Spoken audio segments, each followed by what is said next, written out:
I can hear you. So, yeah, I can hear you.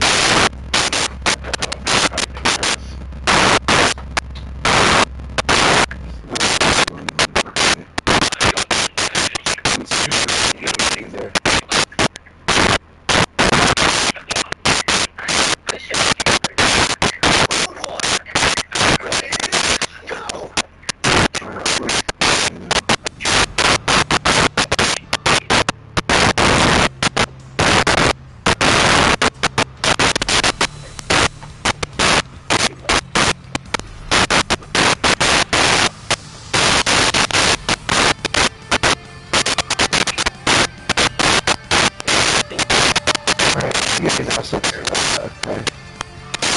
You can hear me now, right? Yeah. Right. So that is cool. It's going to be trophies. It makes one picture.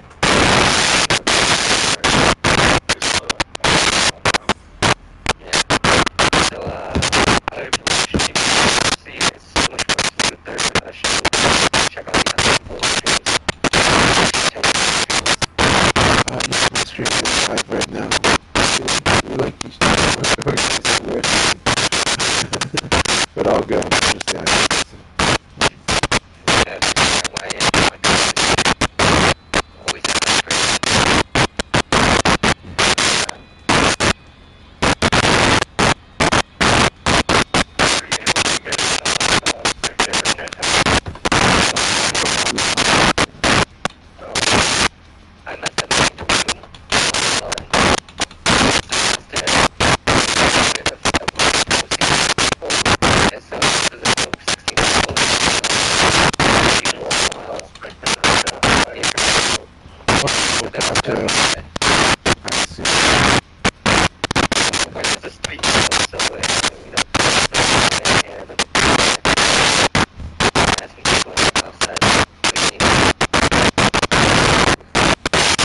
It's good to see you have footballs and some ball on here. These three have instruments and we appreciate it a lot.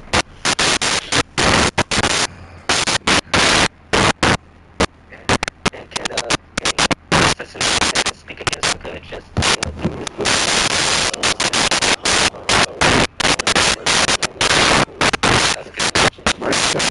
everyone here, okay? Thank you very much.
Mic check. Mic check. Can everybody hear me okay? Something that calls my mic check. Okay, good.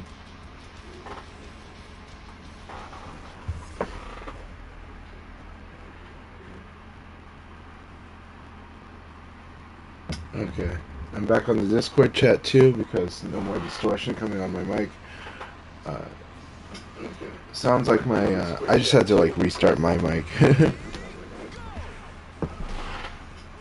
Sounds like I just had to like restart my mic. Still kind of distorted. Let's see. Still kind of distorted. All right, we'll see how that goes. All right, we'll see how that goes.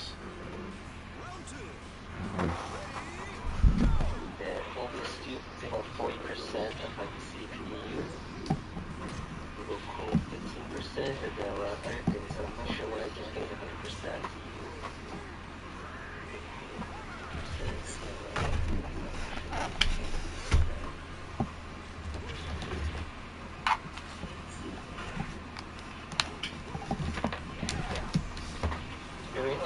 I apologize. I was probably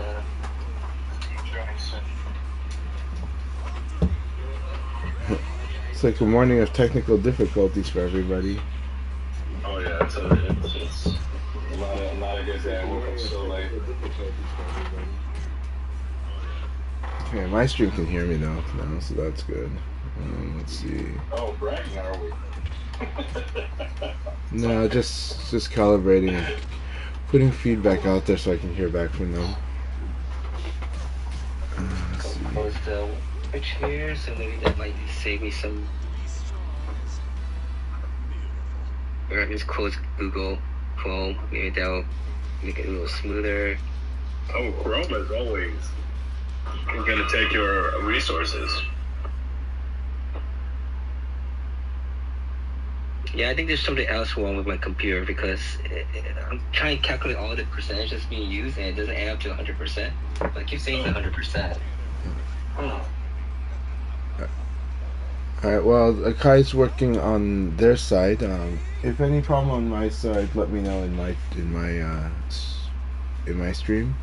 That said, I think the audio is working fine now.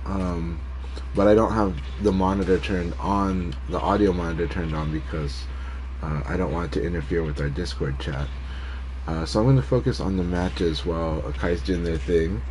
Because Silverbolt's giving some feedback, and seems like they're kind of wondering about like certain grapples and stuff like that. Don't know if they're getting caught with low throws or what it is. They are both Wolf and Elblaze are characters with different types of throws. So not all characters have low throws. So if you're counting on ducking under throws, and your opponent just sees you ducking for a while, that could be a thing. But let's see what's actually going on in the match now that I can pay attention to it. So okay. So fun fact, when Wolf does that uppercut, looks like where he's like, grabbing up, like maybe doing a cup check. That launcher is minus 13 on block. Most characters can only do a punch kick combo after blocking it, but some characters have a 13 frame punish. Well, especially if you're playing Vanessa, you have some of them, right? Yeah. Well, yeah, Sarah has a 13 frame punish as well. I'm trying to remember what it is. But she's got a few different ways to punish, but PK is safe. I think kick is the frame type punish. But I gotta double check that. Right, I think closing Chrome now temporary, and the task manager, I don't see any frames missed. But if you guys do see my stream is laggy, please let me know. No, it looks good now. Okay.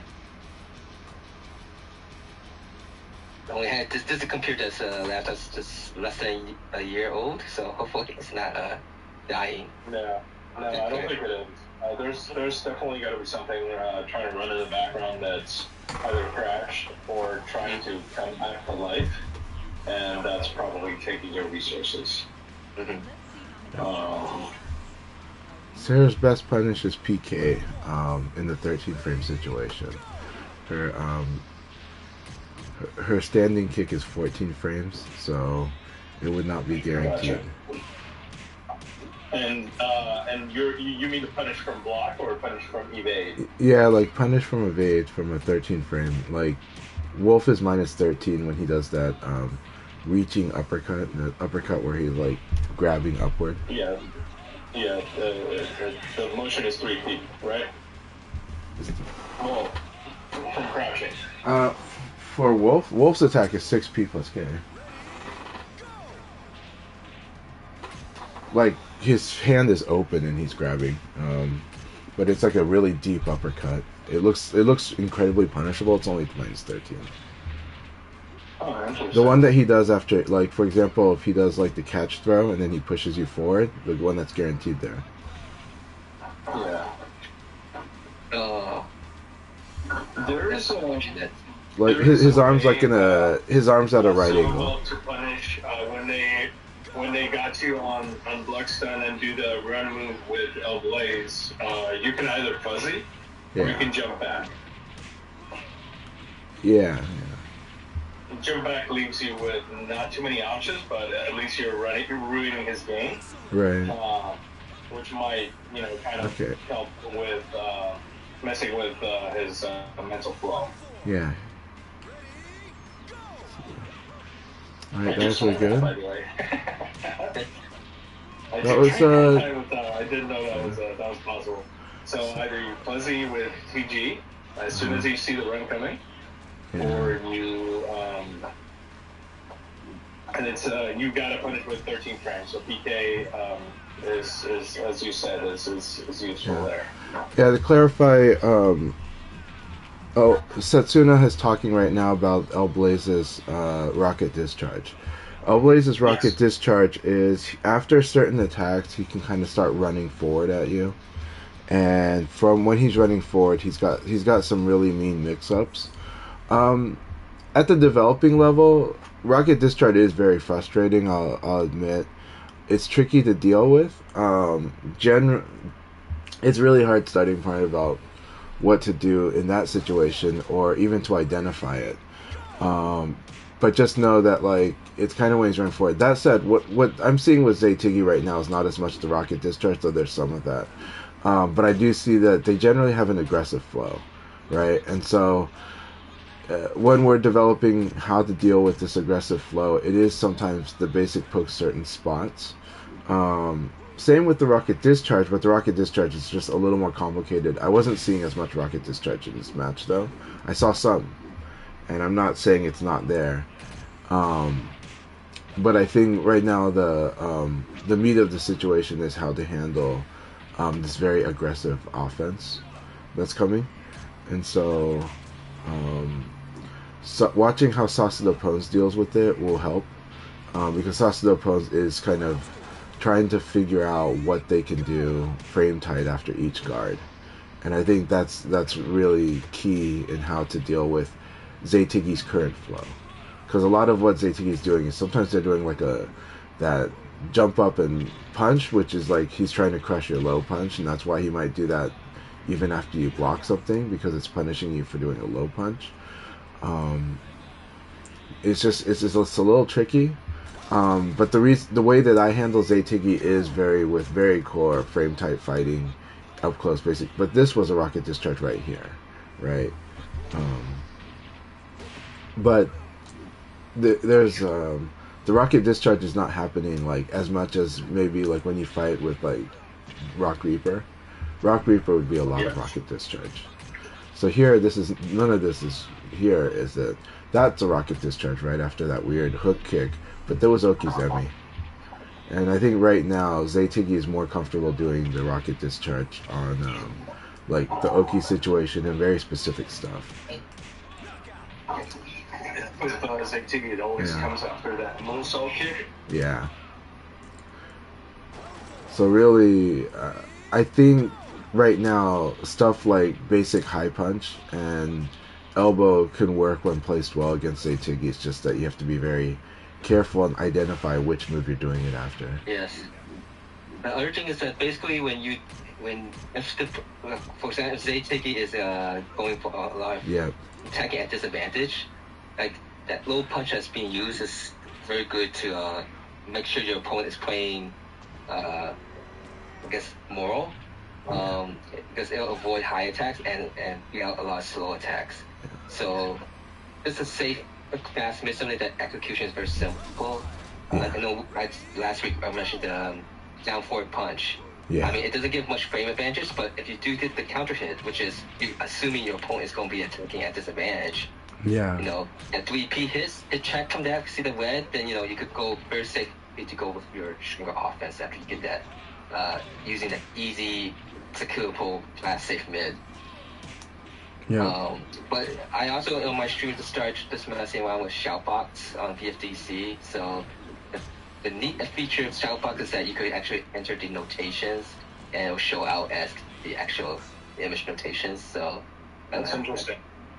Yeah. So I just want to, I guess, promote to use the sub Shoutbox a little bit more, and try to get BFDC a little bit more activity. Yep, I love that you're doing that, and I do love the BFDC Shoutbox. There, good morning BF earlier, but the only way you could just use the Shoutbox on BFDC is if you have a West Strike on account. And it's very much no activity there right now, so things won't get missed as they go for now. So I'm gonna try to do that. All right.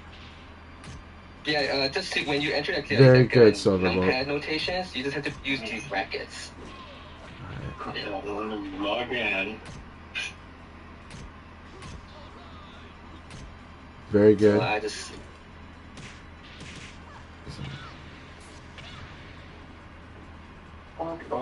No, I would encourage Silverbolt that if you hit or the brackets, and it will show up.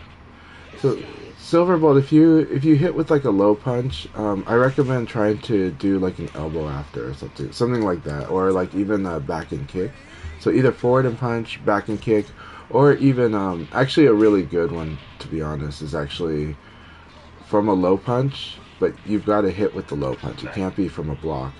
It would be diagonal down forward, punch and kick, all those at the same time. So 3P plus K. That's a really powerful one to do after hitting somebody with a low punch. And you know, it's not until you fight stronger and stronger opponents before doing the 3P plus K from crouch is a liability.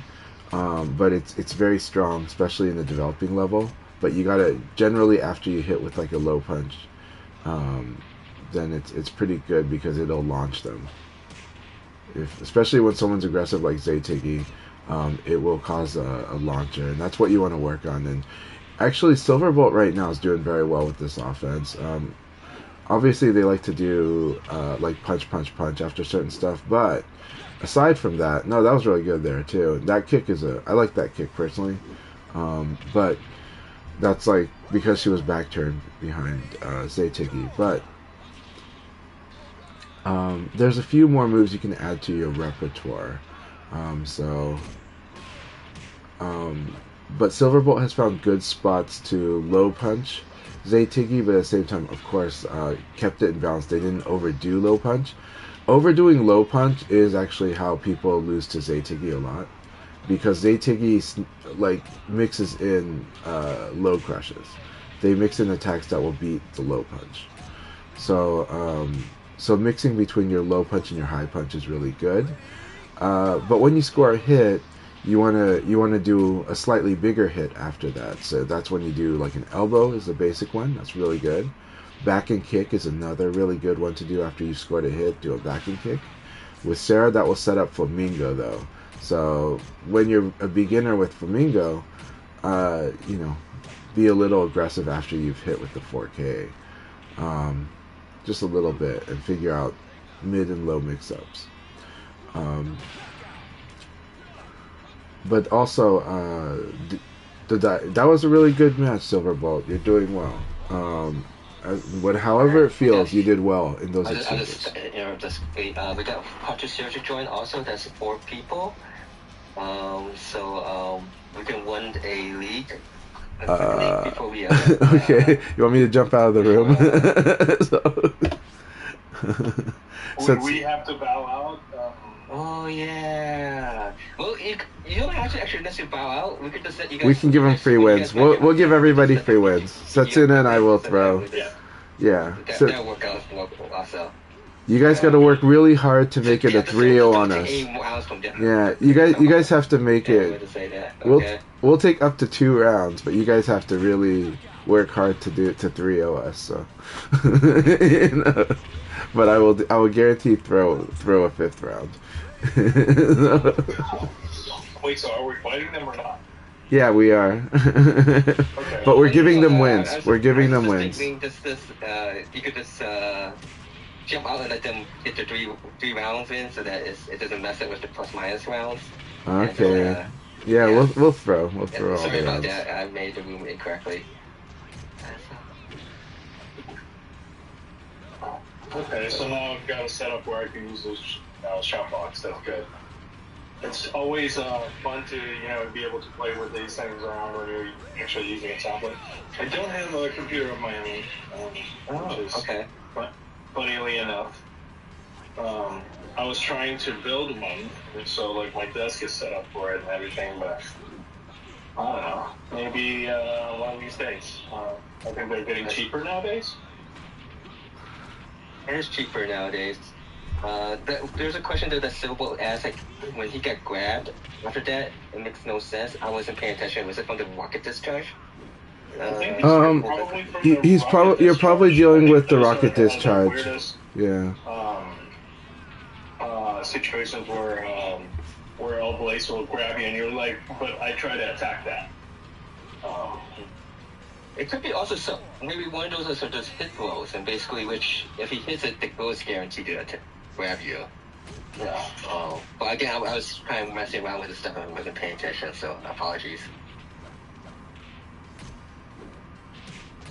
But relatively speaking, though, Silverbolt was actually doing very well.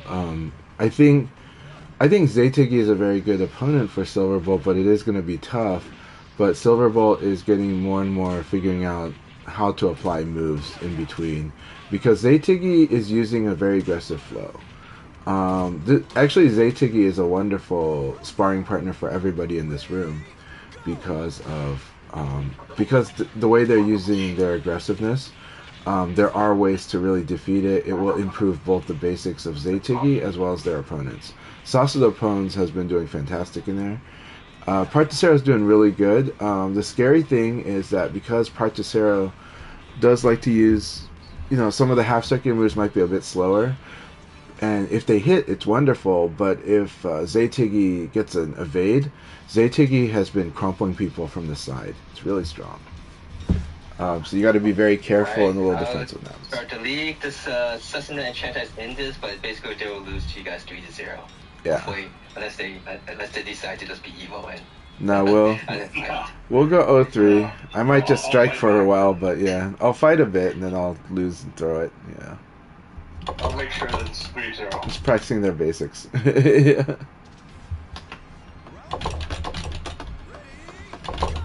Yeah, so first match here is you see on my side is Sasuke Pons versus Particero.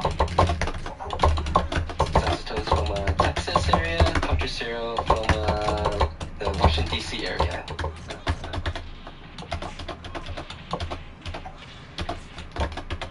Oh, that's a lot of damage.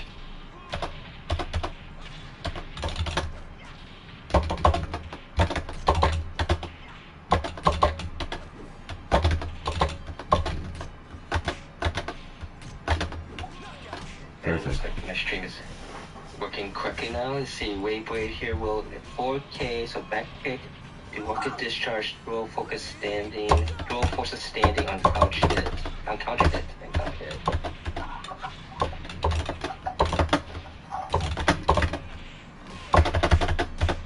Excellent ring out.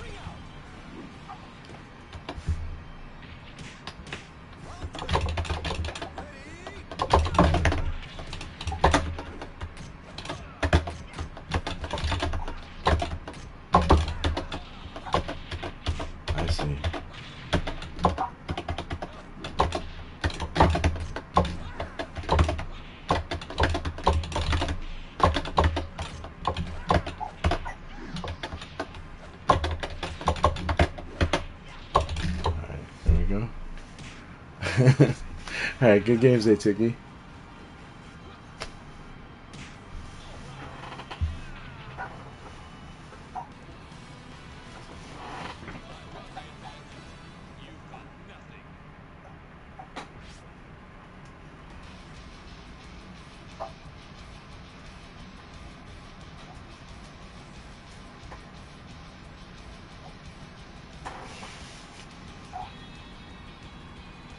And purchaser takes that. That was a 4 duel.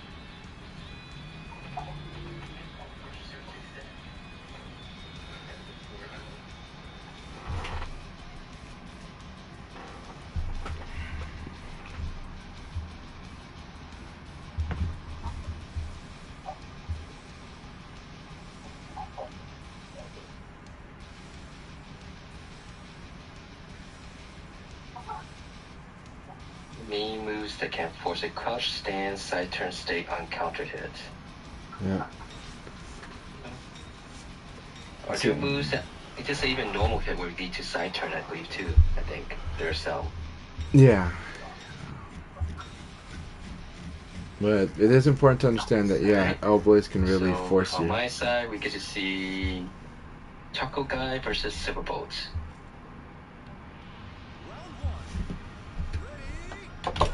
Once this single A is finished, I'll make the new room for the Open League.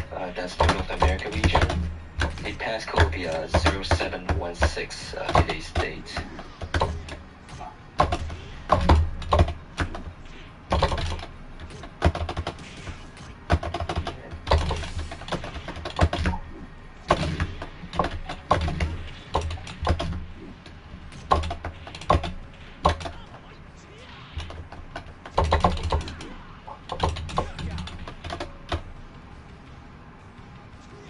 After the Open League portion, which is V1-3, we'll do a random team battle.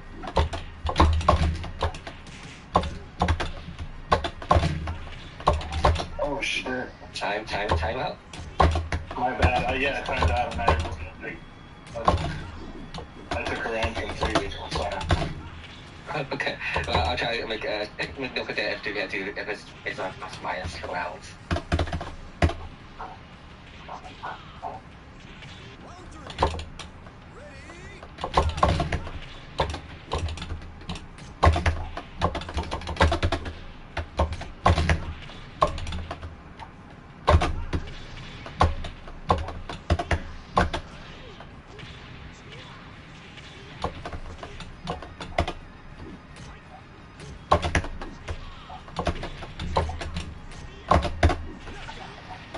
Very good job, Professor. And that's a cash blow. That one from good guy, which can't be escaped.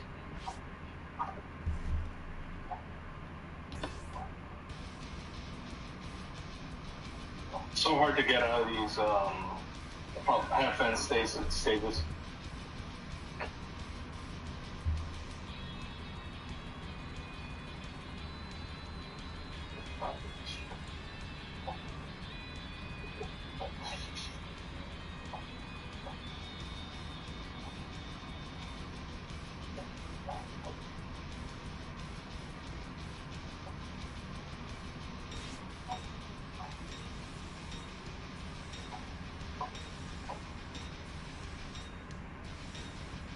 Yeah.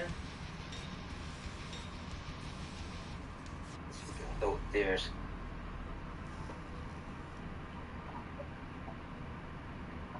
Are you doing the quick roll where you immediately get off from the ground, or do you mean the one where you just tap in quickly so that you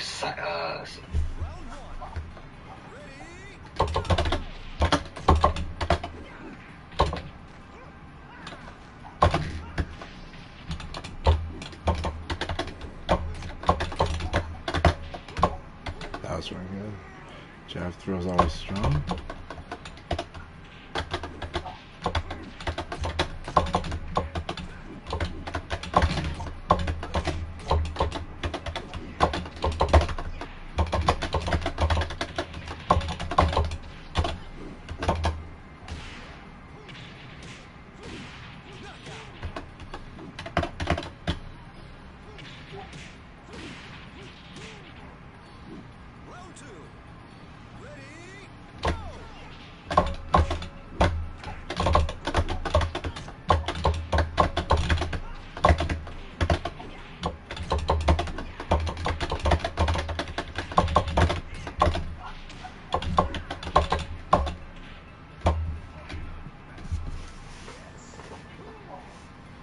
everyone's wondering why Chen Chai is playing in the single A is because I made a mistake in the room, so those Chen Chai and Session should be losing these matches traditionally.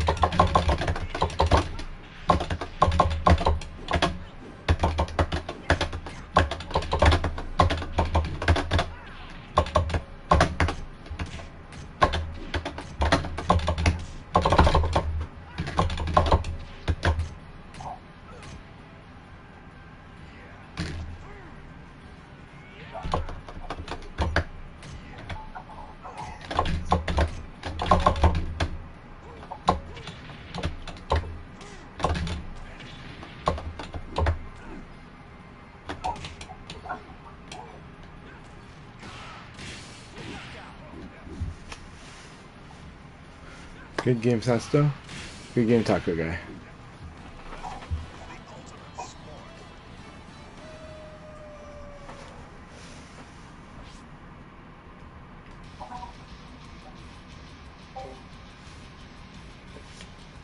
Alright. Matches are going good. Everyone's playing really well. Okay, there's gonna be 3 more rounds. No, 2 more rounds.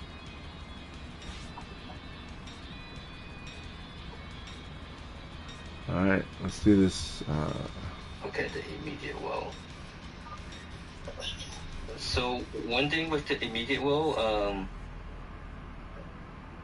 depending what type of moves you might be, it's harder to actually do that quick woe.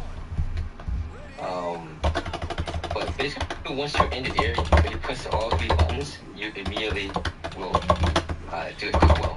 The timing of that is actually pretty simple. The only issue is if they do a combo, hit you while you're in the air, then that'll mess up the timing. But you don't actually have to time it so that when you're landing underground to press the PKG. You could basically, once you get in the air, press the PKG, and you'll definitely do a quick get out. And then if you spam it while holding down or up, that will do the side woes, if I remember correctly.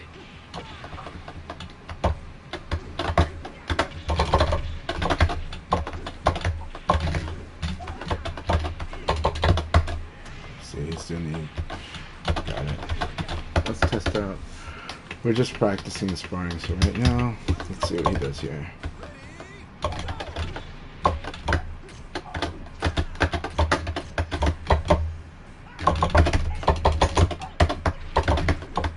Those hard knockdowns are one which basically just slamming you to the ground. But the ones where you're just being knocked into the air, those you can recover quickly, easily.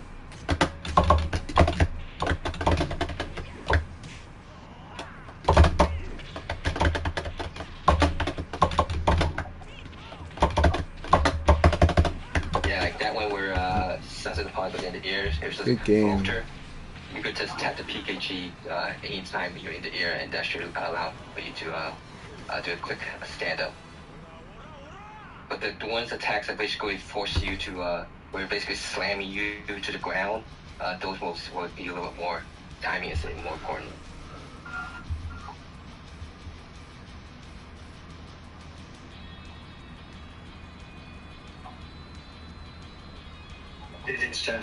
Oh, great. Very good game. It's a lot of fun. Yeah, definitely was. I think we were both kind of ramping up and just kind of crescendo. Oh no, just pretty good. Trying stuff out. So nice. Yeah.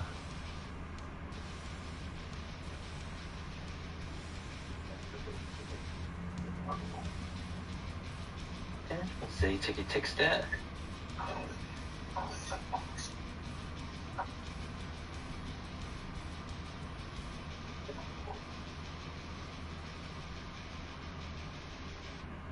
So it looks like Seiteki will be playing against Pachacero to determine who gets first place here. Excellent.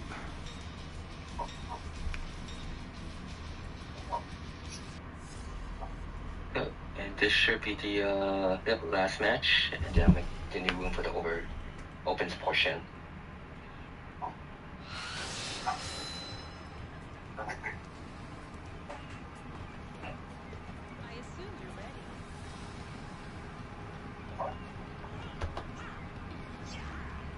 now learned that drop kick is 17 frames, so it's pretty quick. I was getting this yesterday. There's a player named Steve Dad. He uses very efficiently the moves, which if you don't play very fundamental mid attacks and stuff, big mids and stuff. He basically destroyed the two teams I play against. So until I find out, okay, this is tactics that I need to work on.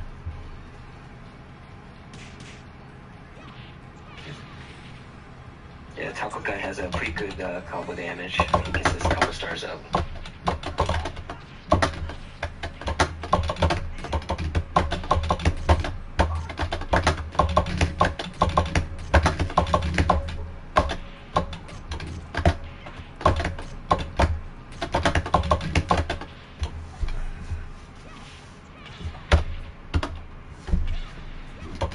Yeah, so you have to play.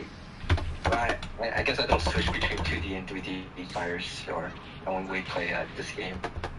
So it's hard for me to I gotta say my usual plans, like having a bad day with Virtue Fighter, I'll switch between this and Strive.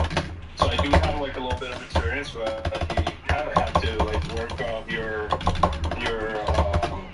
mind, back into like speed mode, because like the reactions on 2D are quick, but like the number of choices you're making, they're not as quick. So it's a different pace. So I think kind of work yourself back into it. But yeah, so sometimes if you find it hard and you're like playing a set, you're playing a league. Did you win Quartzero? But yeah, sorry. If you're running League, then make sure you're playing 2D the day before. Yeah, you did win. Oh, wow. Congratulations, Quartzero. Congratulations, Quartzero, for being first. Good fights, everyone. Second, and Taco Guy third. Alright, so thanks again, everyone, for playing. We're going to make the win for Open League now.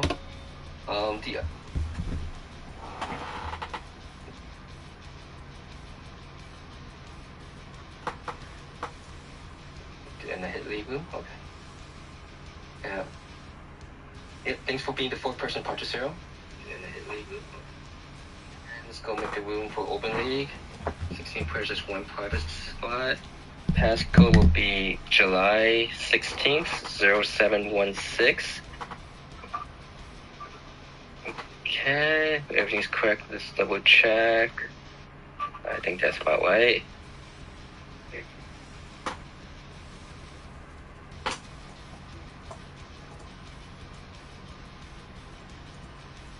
And the room is 13427. 13427. It's a break. Welcome, Cessina. Details.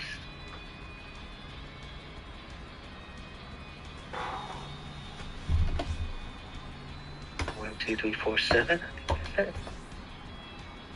13427. 13427. 13427. Hey, welcome, SF Punker. 13427. SF Punker is someone who plays Street Fire and Virtua Fire. So he might be someone who could give a better help with switching between 2D and 3D. Hey, Punker. Do you have any advice when you switch between Street Fire and Virtua Fire on how you adjust your game?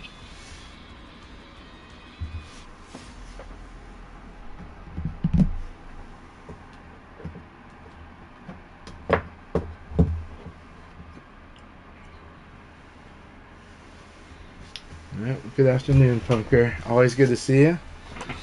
There we go.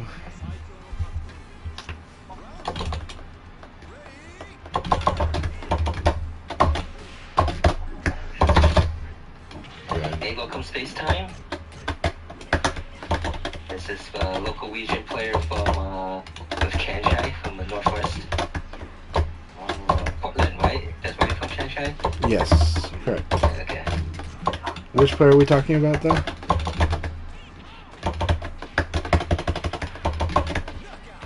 We're talking about... Who else is from Portland? Or are you just talking about me? Chance, I looked at your question on Twitter so when you have time. Okay, who did? You? Okay.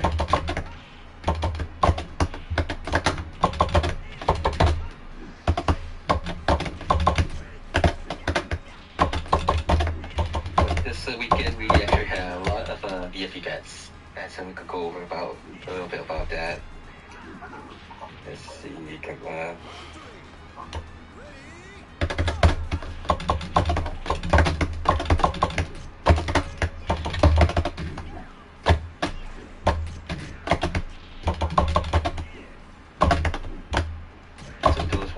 right now, you might notice something different, which at the very top, I just add the VFDC shoutbox browser in just to bring more awareness to VFDC, in which they do have a chat function that might be useful.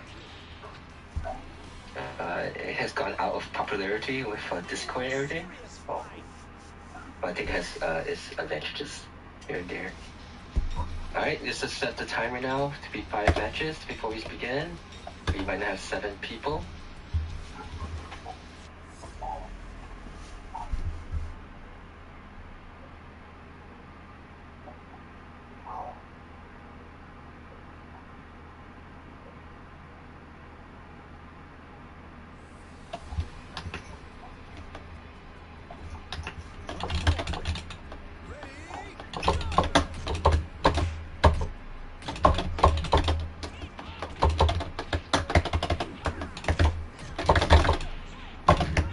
I saw the post in which Sanwa is changing out their old joystick into a new joystick.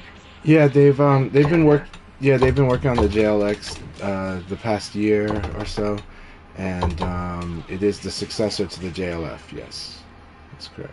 And after hearing that, I saw that you actually made a video about it, so that's where I got additional information. Yeah, now the thing is what I used was at Evo Japan was a prototype, and right now the feature I covered in that video was the adjustable switch spacing, which is a wonderful feature. However, the materials that I see right now of this finalized JLX, I don't know if it has it. I don't know if they abandoned the idea of doing a switch spacing on the JLX. So I don't see it on the tire. yeah, it does. It's not listed as a feature. So I think they decided not to have it on the main one, and it might just be, like a feature of another lever now, and maybe. But what I can say though is the JLX sounds a lot like they're making some of the improvements that mods like the Auto V5 made, which is they advertise that it's more stable, more durable material. Meaning it would last longer, and also it's faster, which sounds like the Auto V5 basically. Probably not as fast as the Auto V5. I think they would consider that a little fast for mainstream use, but my guess is that they're going in that direction. And I've heard that some, like the mod kits parts will work. The official Sanwa mod kit parts will all work. The spring, the actuator, and the gates. So no, it's exciting. It's very exciting. A lot of people have asked me, like, where's the pre-order link? They are launching it at Evo. Arcade Shock is selling them at the time of Evo that weekend, both online and at Evo. But also in Japan on that day, August 3rd, they are installing them in a bunch of the famous arcades in Japan. So yeah, so it's an exciting event, right? Sanwa has not changed the JLF in 30 years, and this is like their new signature lever, right? And it is very much like a JLF, but again, more stable, quicker, more durable. Does not seem to have the custom switch spacing that I covered in my video from Evo Japan. Maybe it does, but it doesn't look like it at all. And yes, I'll answer someone's question. It does still have the metal mounting plate. It's just that in the advertising material, they want to show off the new main body, which is a black plastic. Which, you know, the classic one was black, but this looks like a much more durable build, and it looks cool. It's a little more glossy too. So yeah, it's a very exciting event. A lot of people have been excited for this, and we weren't sure, and San was kept very quiet. And again, they showed off what seemed to be a JLX prototype at EVO Japan, but at that time it had the custom switch spacing. But I think they might have just decided that just might be too confusing for mainstream use. And, you know, Sanwa typically will go for, they'll usually try to build something that they believe is good for most players, pretty much everybody to use. And so that might be the philosophy going on there. So yeah, very exciting. Alright, we got 8 people now in the room. Jimmy just joined. He's currently the leader in our third quarter with 2 wins. And we got 3 more matches to go. And he won those last 2 with Law, and I think he's going to trade with John, or maybe he'll switch that to very end. We'll see. He played a lot of different characters very well. Responding to Punker's message on Akai's Twitch, yeah, it's a good idea. I think the Auto V5 is really good. I think if the Auto V5, like for you as it is for me, where you feel like this is how I want a JLF to perform, I think the new JLX might be slightly less than that, right? It's going to be a base for them to do their own modifications on, whereas an Auto V5 is really built to be this really fast JLF, you know, and I love that fast JLF. So Auto V5 is definitely going to be still one of my main builds, and so for someone like me who don't mod much of anything, I just not very comfortable with these buttons. Yep. It will be a difficult task to change out a joystick? It's pretty easy actually, and you're using an Obsidian 2, which has made it even easier. Obsidian 1 was a bit harder. So changing joystick, very easy. Changing to the JLX, very easy. It's really as simple as it uses the wiring method that it uses. It's just simply you just unplug, and then you unscrew, keep the washer that's on the screws, the 4 screws, and then mount the JLX on it the same way that you took out the original JLF. It's very simple. And again, the Obsidian 2 has made it easier than the Obsidian 1 to change sticks. So yeah, you'll have no problem. I still have my Obsidian 1, but it's slightly more difficult to change out on that one. On which one? I have both the Obsidian 1 and 2 sticks. Obsidian 1's not too bad. It's just it's a little more difficult to change it out for Obsidian 1. Yeah, just a little bit. Yeah, I mean, like Obsidian 1 wasn't really designed to be taken apart, right? But it's not too bad. I think my mic is. I can't hear you sometimes. It could just be my headphones. No, he cuts out. I get the same. Okay, I'm getting Okay, so we're getting the Discord funk here. Okay. Yeah. But yeah. So to make it clear again, Obsidian 1's not too bad for changing parts, but Obsidian 2 is easier, right? Yeah, it's easier. Now people that have been using DIY cases is very easy, right? And then hinged cases generally easy, but Obsidian 2 has a design that kind of implies that it knows you're probably going to swap out levers. You know? Should you run into me, just hit me up. Or I think Chai is also good at being able to teach you how to do it. What's the question? Let me see here. It's in the chat. Yeah. But Punker, if you do want a JLX, my experience with Arcade Shock, they have both on. They both have product that they will sell on the website too. and they will have periods where you can order slightly before Evo, like a pre-order, and then they will also open up some orders on the Saturday of Evo. So on the online. So Arcade Shock makes it available. They also offer a deal those weekends. They offer discounts. So be on the lookout on their Twitter at Arcade Shock. Arcade Shock's Twitter will announce various deals, and sometimes you can combine them. Like I've actually combined them in the past. Same with some of the major retailers like Victrix, the makers like Victrix, where Victrix one time like would announce like an Evo deal, and then they would have like this site-wide like discount. So I would apply both the discount code and the event discount and get like a double discount. So be on the lookout for stuff like that at pretty much most of the retailers during Evo. Another newbie tour.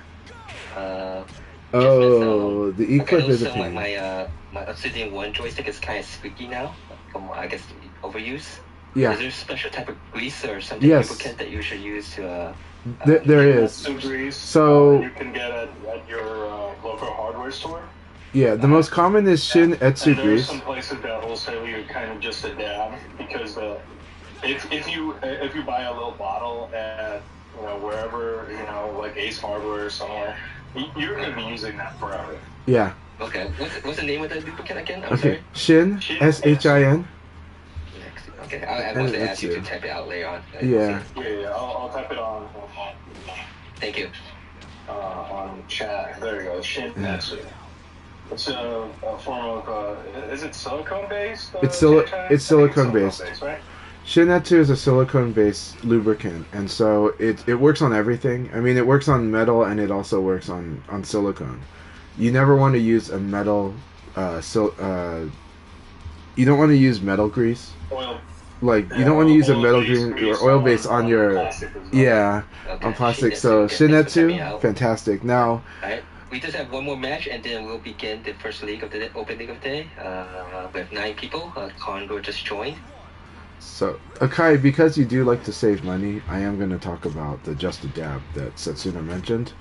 On some of the arcade parts store, if you happen to already be ordering something like on those stores, or if you know somebody that is, they do sell Just a Dab, which is literally like, it's like a quarter of an ounce. It's not even a quarter of an ounce. It's a really tiny amount, but it's all you need for like a year of like stick maintenance.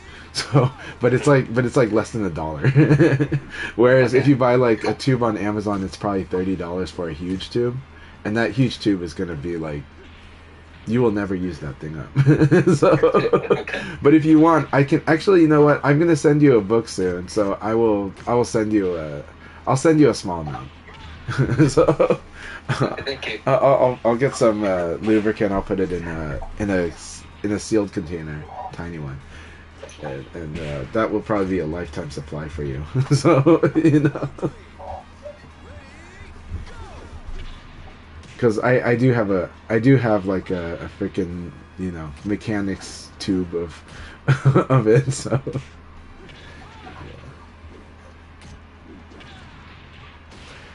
Punker mentions the E-Clip. The one they sell is kind of like a cup of it. So like 100 milliliters, or you're gonna be using it forever. Yeah. Okay. Like if you have like 2, I'll probably end up giving you literally 1 ounce, but 1 ounce will last you like more than 10 years. With like the amount that you do, it's gonna last you like a lifetime. So, because you only use a tiny amount. That said, Punker also talks about the E-Clip. Good thing is, if you're changing from the JLF to the JLX, you don't need to disassemble the lever, except that you just need to unscrew the ball top. Because the ball top's going to be in the way of you getting that lever out, right? And that's a very easy thing to do. But, yes, in general, when you're doing certain interesting work, like mod work, then you do have to remove the E-Clip. But Sanwa does... On Sanwa's mod kits that we talked about, if you change the spring or the actuator, then those are cases where you would remove the E-clip, which I could always tell people privately and send a video about how to do it. It is a pain, but you get used to it. But for things like changing the gate, like you want to switch from a square gate to an octagate or a circle gate, it's good. All right, good luck, everybody. Okay, good luck, everyone. All right. See how everyone is doing today. Let me turn the volume up for me so I can hear. The only problem is if it affects the stream. I think I'm completely... Oh, I am muted. Yeah.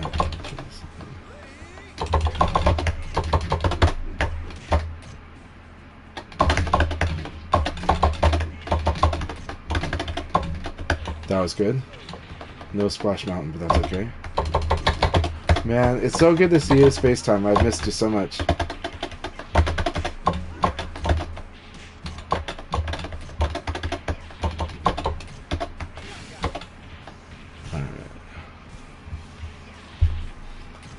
And Space Time, I hope you're doing really well.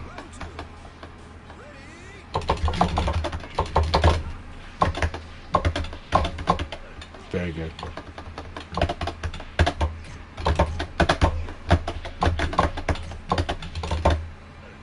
Very good.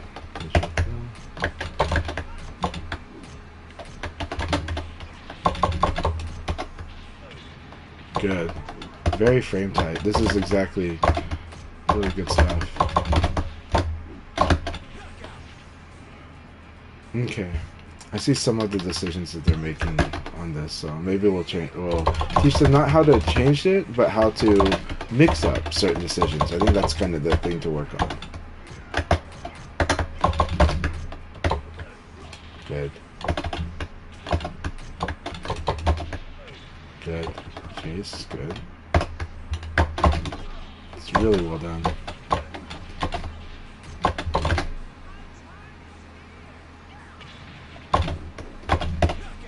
Very good game, Space Time. That was a lot of fun. Let me turn on my speaker.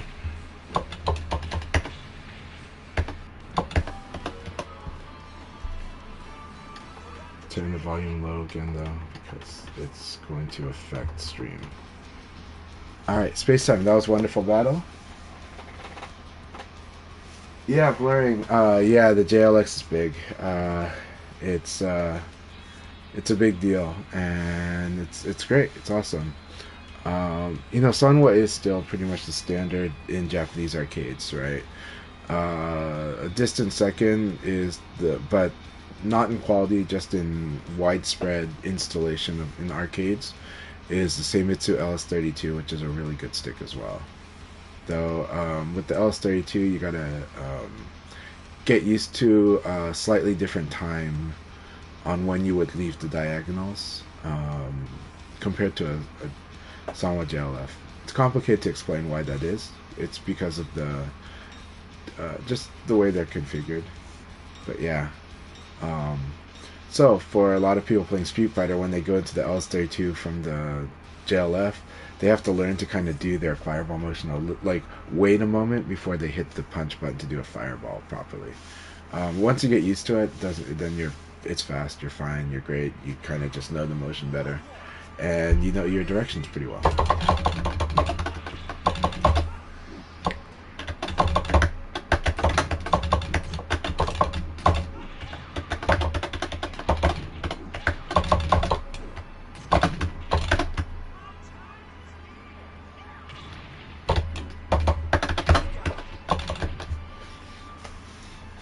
I will, after this game, I will try to give some feedback on Punker, because they're very strong, but I think I know where they can improve. But they are such a strong player. Like they have become incredibly strong.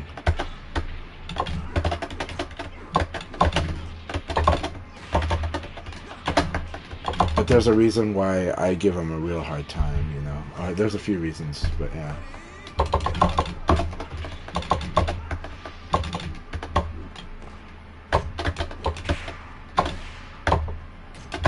That could have gone better though.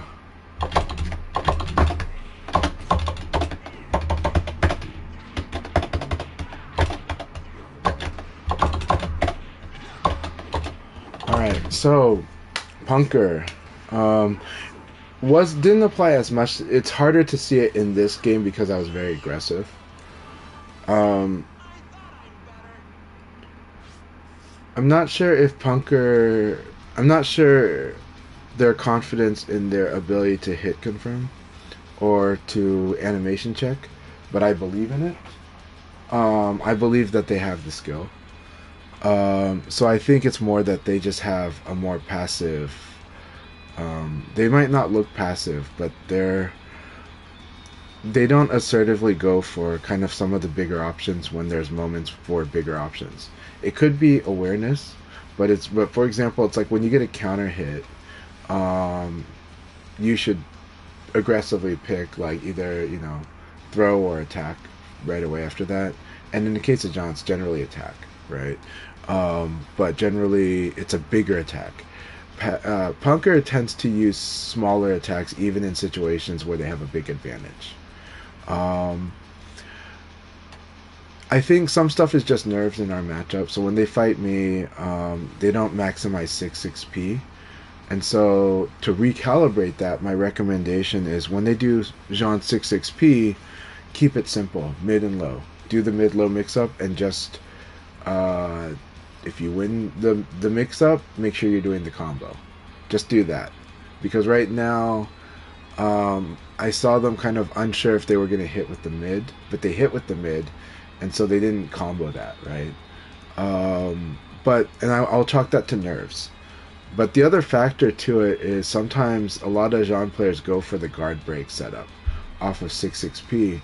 And that's good as long as it works. But if it gets cracked ever, if you have holes in it, then you need to switch to the mid-low. You need to switch to the mid-low mix-up and just combo damage from the mid-low. Keep it simple, and then when you're consistent with that, go back to the guard break if you want. The guard break's a cool setup, but there's things that have to happen for it to be proper. And so make sure you're hit confirming that. But overall, I do think that in their approach, they are a very strong player. But I do think sometimes, and it's good to be like playing defensive is good. I'm not talking about them playing defensive. What I am talking about is that they don't maximize their big advantage. They play the small and medium advantage really well. They play the small disadvantage really well. But it's that big advantage that I feel that they could have scored higher on a good guess, and some people, what it is they're afraid to guess, so they use smaller stuff because the consequences are lower. But in VF, I'm gonna say the game really rewards you for making a bigger guess. The game rewards you not for being reckless, but for okay, this is a guessing point, this is a forced mix-up point, I should go for the bigger option, because frankly, in this game, the punishment is not that big until they start evading you, right? Like your launchers, if they block and punish it, it's not much. Your damage would have been better if you hit with the launcher. But if they evade you, that's more scary. But the thing is, it's not that you needed to change your attack. If they evaded you, the answer usually was throw, unless it was like medium plus range. But if it was close range, the answer was throw. Now, some situations they can improve their awareness. My Leon, one such case. When I counter hit with Leon's sidekick, Leon has got what I call big advantage, which is big Nitaku. Means he can do mid or throw. Means if I think the opponent is going to guard, and I will say that Punker usually guards, defends. If the opponent defends, my answer is to throw. If the opponent attacks, my answer is to attack, right? And most of the time I know Punker is going to defend. So they need to reverse that situation and realize they need to attack there sometimes.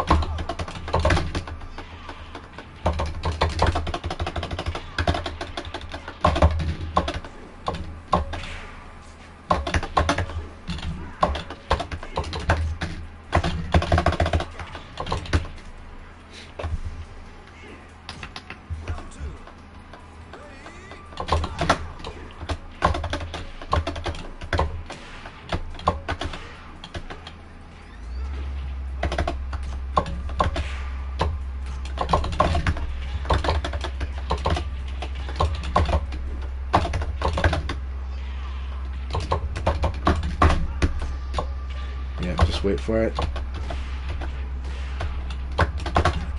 I almost did it. I 8K too late. So I had a feeling it was going to be that low kick there.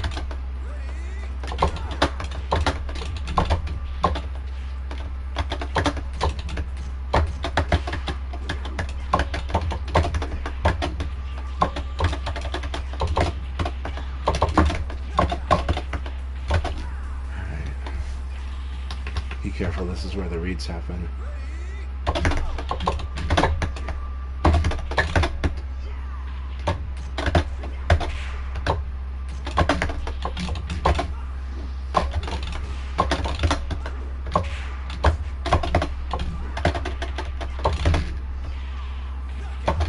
Good game, Jimmy. So, yeah, my advice to Punker, understand the Leon sidekick situation. When I counter hit you with Leon's sidekick, that's a situation where I'm thinking, are you going to defend or are you going to attack me? Right? At a big disadvantage for you, right? But I know that your answer usually is going to be defend. So that's where you should do a counter hit launcher. You should do a normal hit launcher. You should do something really big that's going to score a normal hit if you think I'm going to go the throw. And a lot of times I throw in that situation. So again, your mindset should be, is Chanchai going to attack me or is he going to throw me? If the answer is he's going to attack me, then you just guard throw escape. That's the strongest option. That's what you do. But the problem is that, and that would actually do very well, except that I like to throw you there. Now, you're like, okay, but I've got throw escape. Throw escape is just nullifying. It's when you don't know for sure what they're going to do. If you know they're going to definitely throw you there, then the answer is actually to do a normal hit launcher, to do like your launcher. So there's ways that you can put yourself in a big disadvantage just to train yourself on this mindset of trying to get a sense of when people definitely like to throw. The read on opponents is kind of, a lot of time it's move to move, and it's like, in this certain situation, this opponent likes to throw me. Well, use it against them. Put yourself in that position. Now, you can't put yourself in the position to get counter hit by my sidekick on purpose, but you can watch when some people block something like 3-3 PK, and if they tend to throw you there, then you're like, I'll just do the 3-3 PK, and if they block it, I will launch them. You know, and then don't do it over and over, but playing this way gets you more comfortable with how to make that read and get a feel for the read and then execute on the read. So that's my advice to you, Punker. I hope that makes sense. Yeah. But I think those things are big for your game. I think you're so strong. I do. But yeah. Hey, Hernan, good to see you. Always awesome to see you, my friend.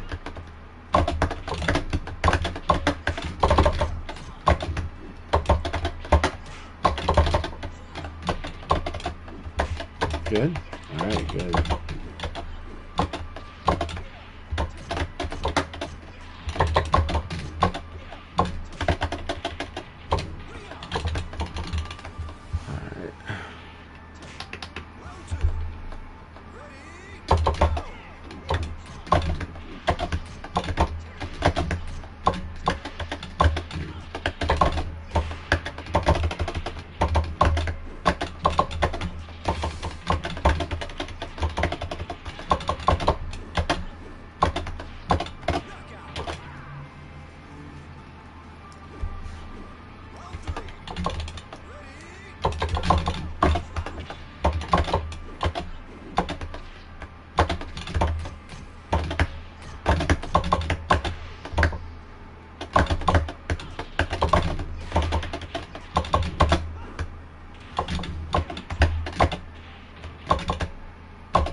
Hey, good game. Good game, Silverbolt.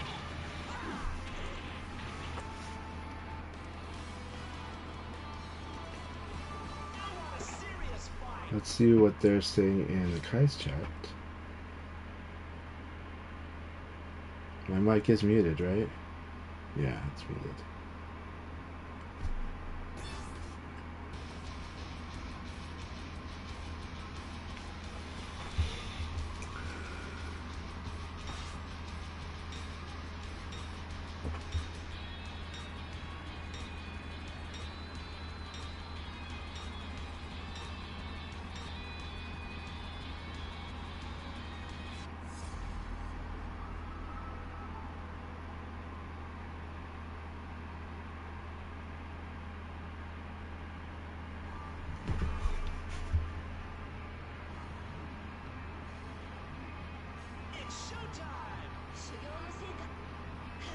Alright, Akai. I think it's Akai, right? Here you go, my friend. Good. Good.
Yeah, generally I was, but last week, actually my arcade stick was still in my stick bag, and I was just like, let's play on pad for fun. So, but yeah, I'm playing on stick today, almost always. But there are days when I play on all button controller. Good game, Akai. Good game.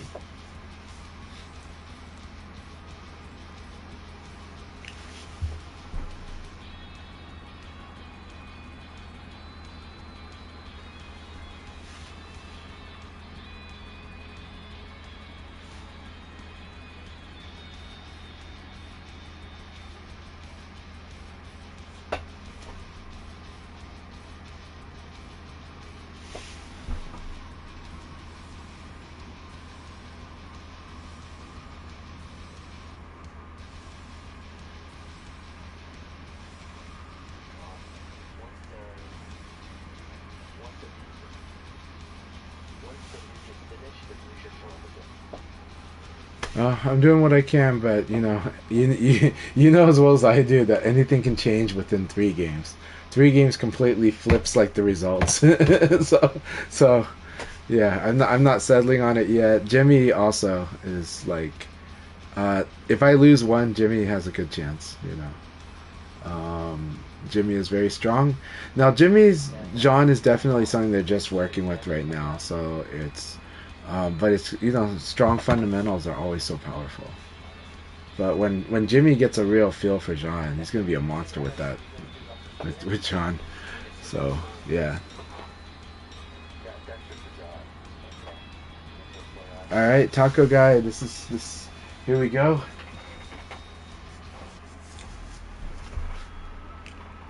I gotta be very careful though. Sauce of the Opponents makes a few good. Like Wolf is always so scary. Few good reads and Wolf wins,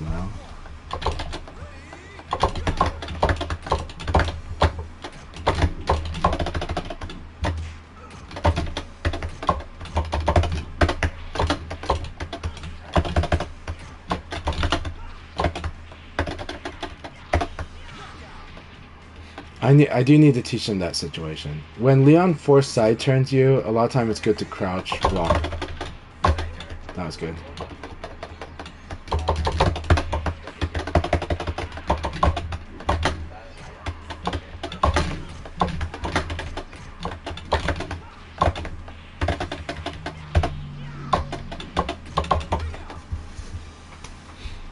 Then get bold and predict predictable low punches and do 9P plus K. So good with that too.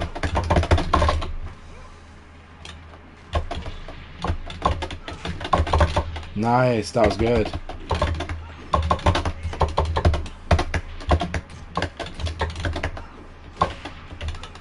So good.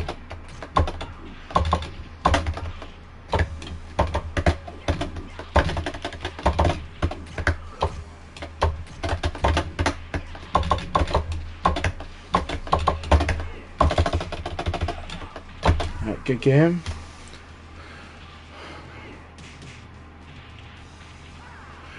I think it's a really hard thing to break out of when you're coming from Tekken to like in Tekken, like 1-2 is so important, right? And using like, so he's using like punch because in Tekken like 1-2 is really good.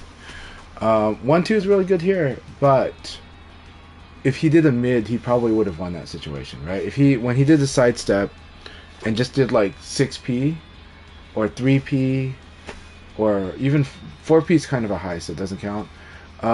He would have done pretty, like he would have won that situation, I think. It's hard to tell at the speed, but I'm pretty sure he would have won that. Because he did punch, I just had to mash a low out and crush it, right? And highs are really good, they're fast, but the weakness to them is they get killed by a crouching attack.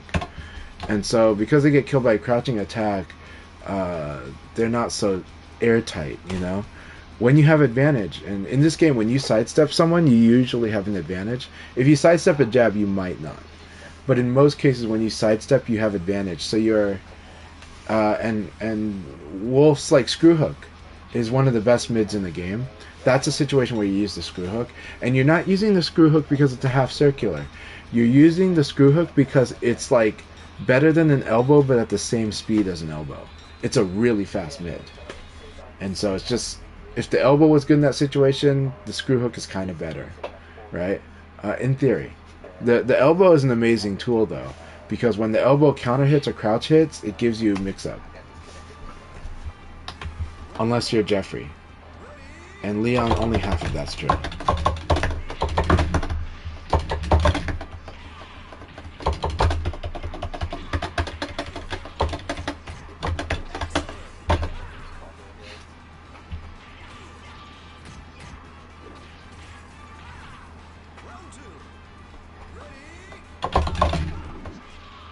I love that. That's my trick too. I wrung myself out. Okay, that was fun. I was trying to be clever. That got happened. Hey, King Death Cradle, awesome to see you, my friend. I hope you're doing really well today. Hope you had an awesome Saturday. I had a great time on Friday, so. Good. Alright, so he's playing defensive.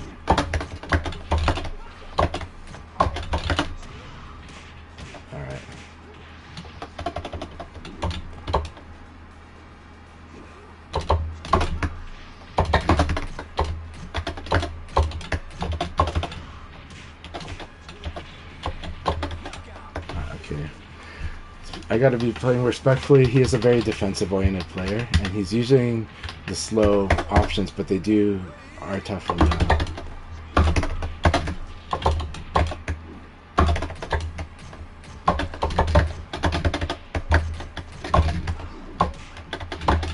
I might lose this because he's.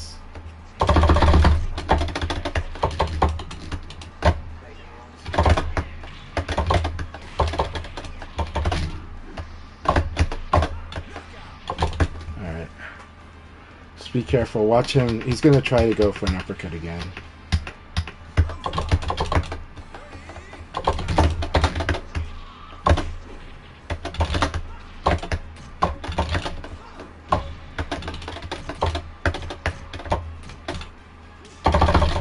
Yeah. I can't break that stagger online. I need to.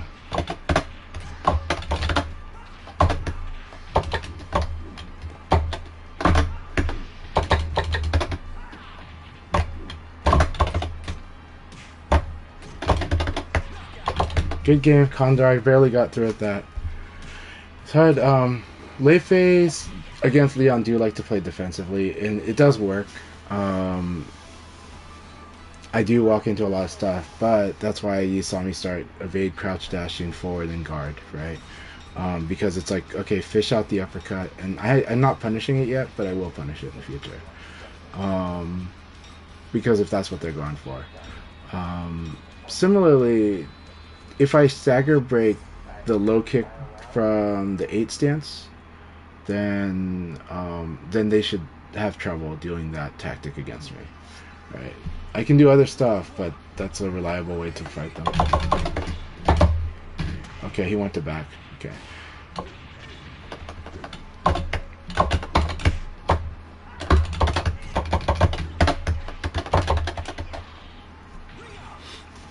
Alright.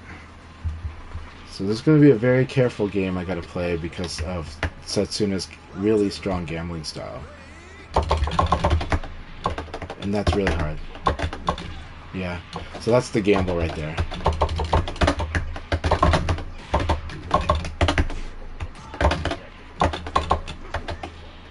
That pinch kick should have worked. I got stuck.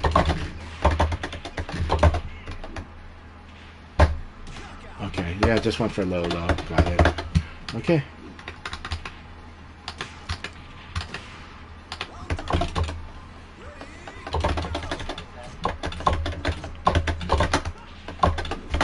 Yeah, that's the 9K.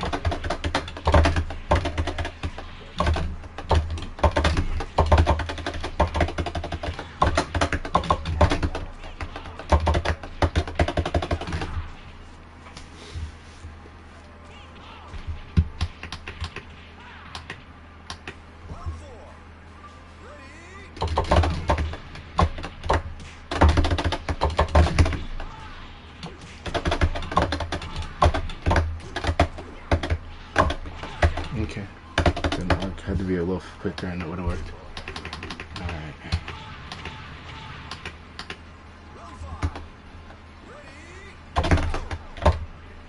Okay, he went to back. Good. I like that he mixes up throws now, though. It's really important.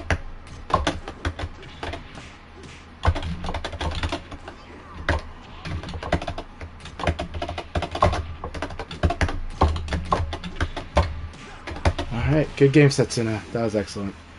It's again, he's going for the crushes, which is really strong, right? And Akira is very scary. Like 9K is really scary because it defeats about 3 different options I want to do, and it combos. So and then just trying to defend against that opens me up to a lot of other stuff. So it's a really good game. That was a wonderful time, and I'm glad I got through that with a +6. But that was a really, really good set.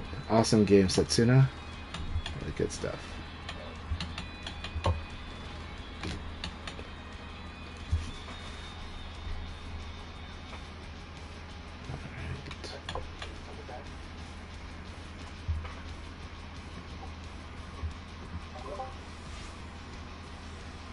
Alright, that was a really fun league, everybody. Setsuna, good job on that last match. That was an awesome battle. Alright, congratulations, Chai, for getting first place. So I took it to 1 loss. Jimmy for getting second, and Setsuna third. So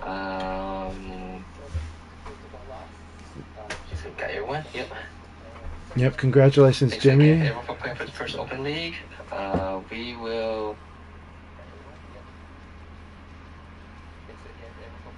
Room should be opened up again soon. Yeah, that's good.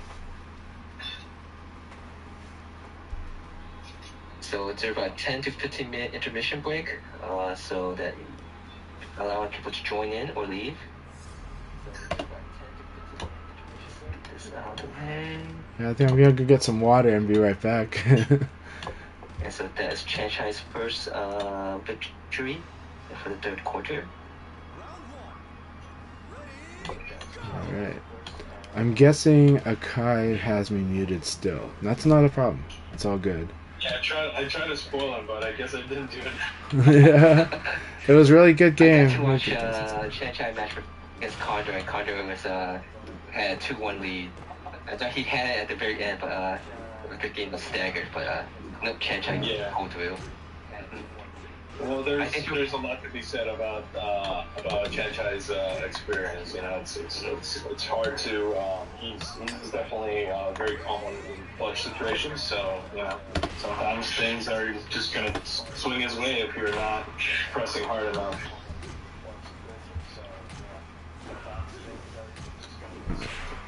Am I still muted on you guys? Can you guys hear me okay? I can say the same thing about you, by the way. You good games and your victory with me. Oh, thank you. No, it's really good games against both of you. Everything got 5 matches before we began it, so that's about 10 to 15 minutes. Thanks for playing to Akai. The Susto Pawns is his PSN ID name. Man, Susto Pawns, thanks for joining in. And, I'm really glad you're here. We had actually a lot of offline BF events this weekend. We had actually a lot of York Street Battles. I believe these are the monthlies or bi-monthlies in Sydney, Australia, where Mike, the BFDC administrator, is there. This is his first time participating in these after he had his second child and stuff. So he got first place, followed by I think Phil, which is a Shun player, and then Toto, Leon player. Let's see, let me get my notes out.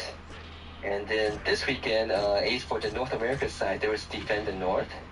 That's in Brooklyn, New York. Yesterday they had the tournament. I think they had 11 players. Gentleman Thief came up from Florida. Got first place. Shag, longtime moderator on BFTC, got second. Yeah, second. Yeah, Shag was good. Shag was really good. And Quickie X, Jeffrey player, got third place. So there's that.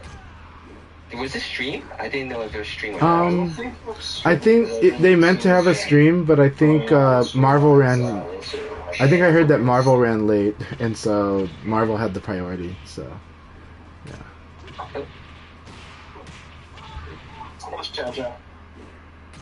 What's that? Hey, Chancha. Oh, okay. Congratulations. It cut off on the. It did the Discord thing again, so the Discord codec. Oh, you've been talking for a while. Actually, yeah, I was. So I left the room and came back because I think I was muted. Thanks for confirming there was no stream of that. Yeah. So what I said earlier was there was no stream because of the. From my understanding, Marvel ran long, and Marvel has like the priority on the stream. So. Oh, let me take a break for a second. So I can get things. All right. So let's see what else. So there's a lot of well, so the next offline North America event would be Evo, right, in August. Or am I missing? Oh no, there's also the Tour Cup, right? From there's a Tour Cup on I believe it's the next not next weekend, but the last weekend of July. Yeah, I was surprised that not as many people from North New York seem to go to the Defend the North. Yeah, I thought that was weird. I didn't care about Tricky going to the family up, so it's great. Oh, I love that setup. We still have 4 more matches to go before we begin the next Open League session. Let's see. Alright, and let's see, let me get my notes. I have some notes here.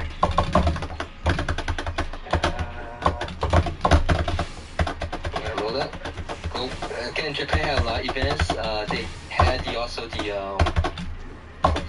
who still like Virtua Fighter 3, they had their World Cup events, which I remember the second place finisher name, Ichirota, like a 5A player. The person finished first, it's a very long name. It's some type of magic biz, something, CP. I'm trying to get my notes here. Oh, here it is. Maken's Tagosaku Ayo, attacker player, got first in that one. There's like 2 or 3 Virtua 3 TV events this weekend. I'm also trying to post it up on BFDC when I have time. There's then the Railway Cup, and then the Tokai Bay Area Cup. It looks like with the resurgence of post-pandemic, the Bay Area Cup for the other regions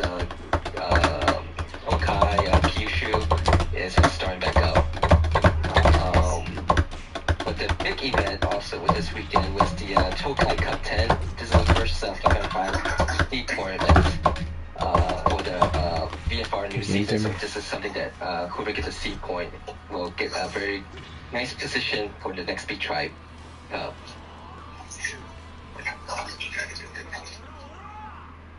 Go. Get this in status. Where is it? Preparing 3 more matches.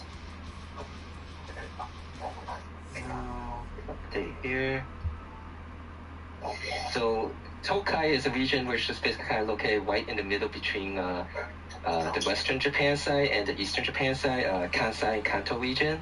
And so you get a nice group of players that converge to play. The team that got first place, and I'm really happy that they did, even though it's like a stacked team. They had 3 pro players, Tonkatsu, Tonchan, Fargo, and Cameron. They also had Kingjo, a law player, and Yasugi, the president of the jockey players. But Cameron is a pie player, a pro pie player, and in the semifinals and in the finals, he single-handedly defeated both teams. Yeah, so geez. if you're a pie player, we'll watch it. Yeah, no, Chameleon's an awesome player. I love watching him play. He's a very nice guy. Always nice. When you watch the stream and stuff, he laughs a lot. It's very and entertains my questions in English. Let's see. Yeah, but they defeated the second place team, which also was filled with pro players, Janyu and Yogo. And I can't remember everyone's. And Umeji is not a pro player, but a very strong Eileen player. But yeah, it was like a 10-hour dream with lots of good matches. So if you just want to see some good matches, of high-level players, you could check that out. Again, I'll try to post these up on BFDC when I have time. And I think I'm going to try something else in which I'm just going to make one thread, which is basically if no one's going to post their event information, I'm just to start just throwing it in there, just so that there's some I'd love that. archive of these things. It's sometimes a little too busy to try and make an individual post for everything. So we'll try to see if that works a little bit more and to get BFDC a little bit more active. Yeah, I'll be working on that too. I'll be posting the weekly stuff in the Pacific Northwest too. So. Yeah, you've been going to a lot of almost a weekly basis now to offline gatherings. We actually are doing VF offline. We're doing it twice a week actually, every Monday and Friday. So. Yeah, so. Quite literally too, because I've seen the food that they have on some of these. I'm jealous. Yeah, no, literally Mondays and Fridays. Take me, I don't know. Local offline gatherings seem so much improved compared to when I go to local offline gatherings. Usually it's always in these dark, shady areas. Yeah, no, it's really nice now. We have like 3. Where you guys experience back then, but for me, mostly it's like dark or usually it's like someone's basement where we go to gatherings.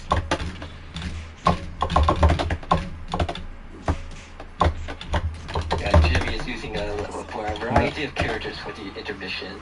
No, Brad's really good. Very defensive. This is a lot of fun. Let's see here.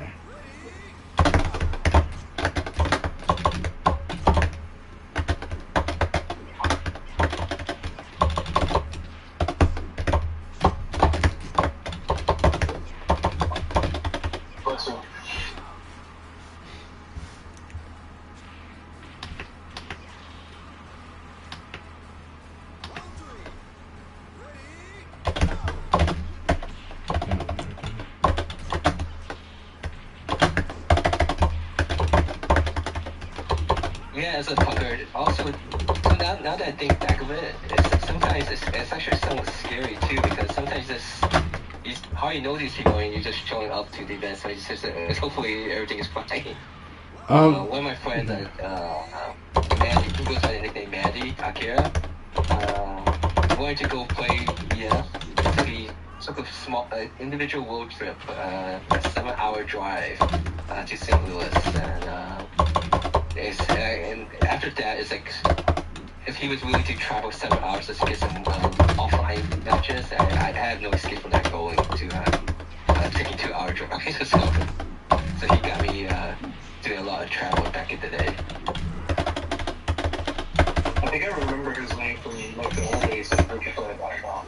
Yeah, if you look at almost all those little strategy guys, Mandy is the one who usually did it for the Virtua Fire 4. Like, since, nice. Yeah, he knows Korean, so whenever the Korean players translate from Japan, he translated for VFDC a lot of the stuff. And he was one of the stronger popular players back in the day. Nice.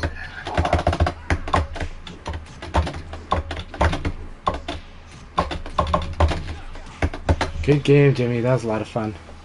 So much fun. Alright, he's making these matches go by quickly. So we have one more match left before we begin the second league of the day. Yeah. So Jimmy, if you're listening to this, choose the character that you want to play in the second league for you. So I know you've been going to a musical chair. Oh, on the July 22nd, after I was watching a little bit at the end of the Tokyo Cup, they mentioned that they were going to do some type of exhibition. I think they're doing it at some type of tournament afterwards, in which the pro players Shiwa and Yogo is going to do 3 sets of matches. Like I think 3 sets of 9. I had to read the Japanese again to make sure I'm reading correctly. But look at the first 2 9, in which they'll be doing 3 sets of it. So you get to see them playing a long set of matches against each other. I was gonna say that's gonna be awesome, but it's also might take a long time. These two are very strong on defense players. But that's gonna be epic. Yeah. Yeah, Yogo is usually a defensive strategist, Akai player, and that's always what he's known for. And Shiwa just uses, though he's associated with Pi, he uses a lot of characters. Yes, yeah.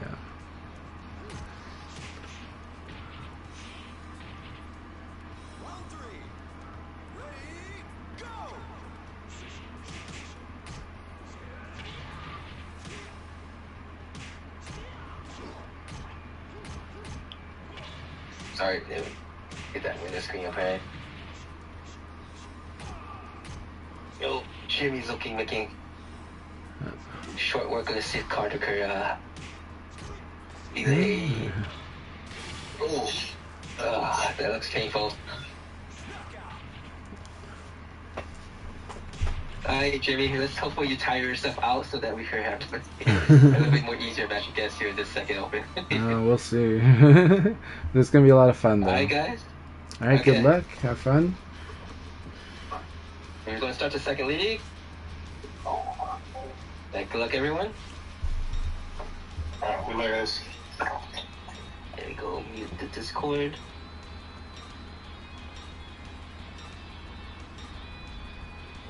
Alright. Hello, everybody, again. It's going to be a lot of fun. Alright, Punker, here you go. I was fighting Punker. Watch out for his game this game will be really scary.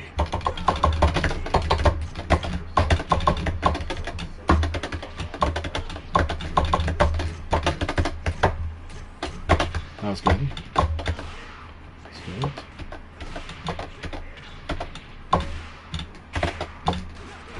Yep, you can't evade, you have to block.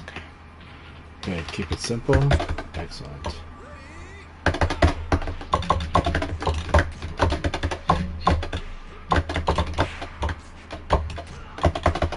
Yeah, I need to punish that first. Guard break is working. Excellent game. That was a really good round. Alright, let's see how this goes.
game. That was a really good game. Really good game. Came out extremely strong. And they executed the guard break on the 6XP, which is really good.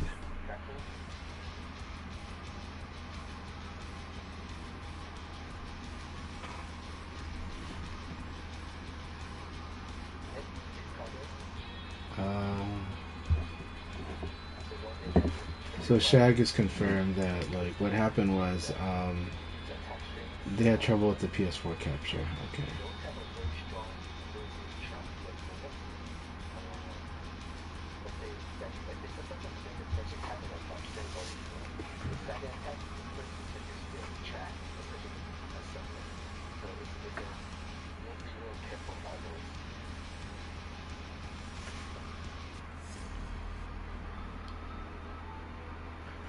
Keep it up. No, yeah. That's a good way to put it.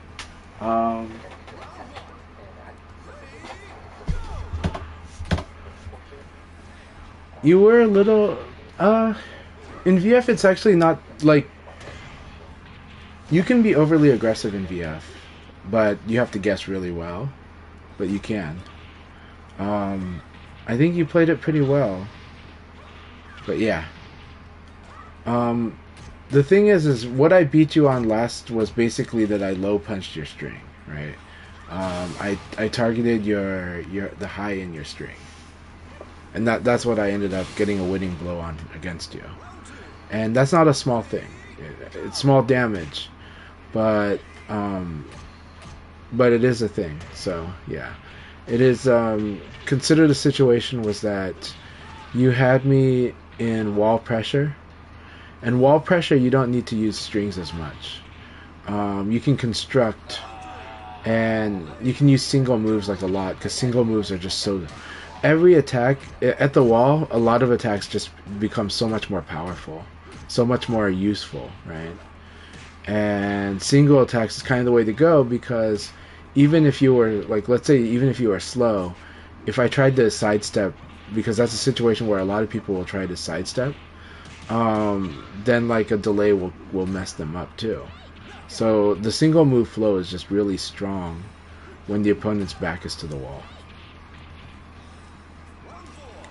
Strings is kind of my escape route, right? It's the opponent wants to string me while pressuring me against the wall. Well, there's going to be a vulnerability in the string. Not always, but some strings. John has really insane 2-hit strings though, so. 3-3P is so good. 4K is so good. As long as you're using all of the options after it. So yeah, good stuff, good battles, and that was a really good battle. And so it's down to the wire.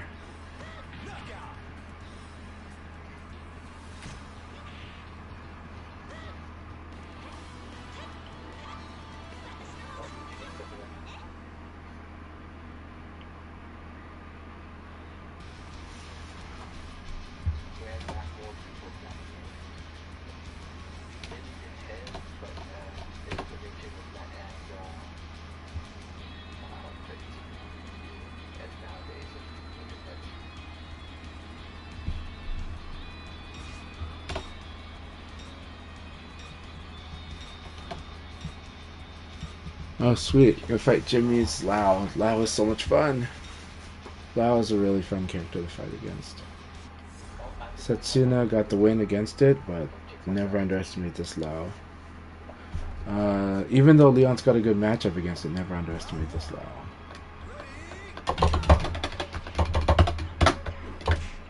Good.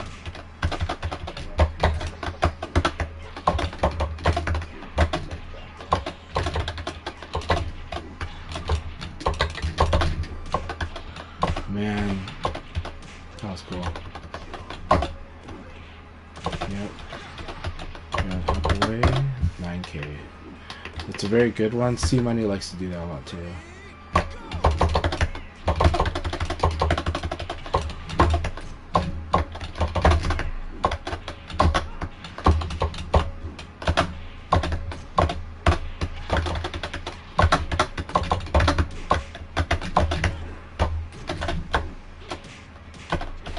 defended. That's ring out. Oh. What am I doing? I don't know where that throw came from, but okay. I'm botching my inputs. That's okay. It happens. That zoning pattern is really powerful. Really good. It's a backwards box step and into 1P plus K, which is really good.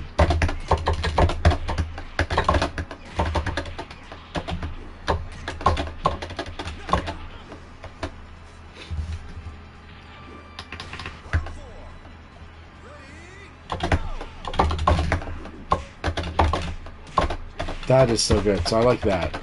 That side turn setup into, like, not setup, but it's just a low punch, but you realize the side turn.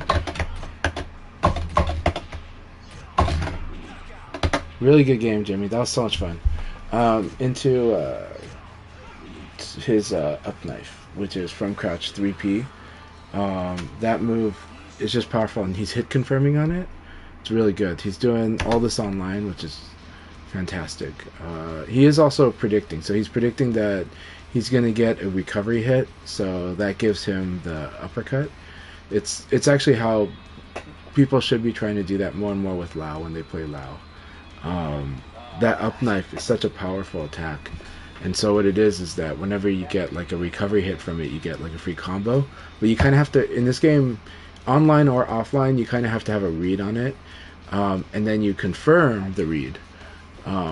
So you're just ready to arm it when you see that that's going to be the situation. So yeah, Lao it's really cool. Lao is I think helping Jimmy work on his confirming and decision making and reading. It's really cool. Like, Lao is a cool character. So yeah.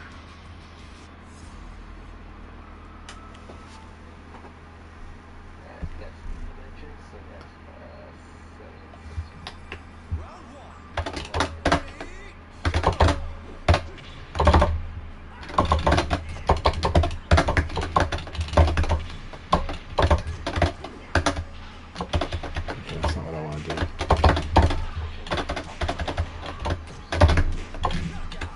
Okay, so the vid came. I buffered it too early.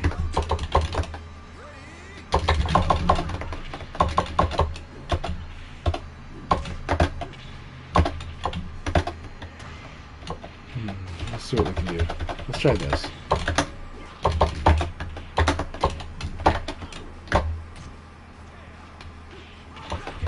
Very good.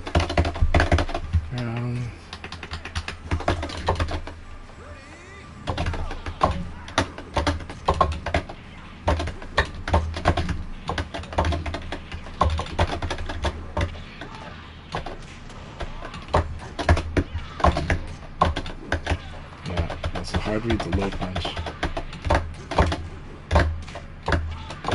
Good game, Setsuna.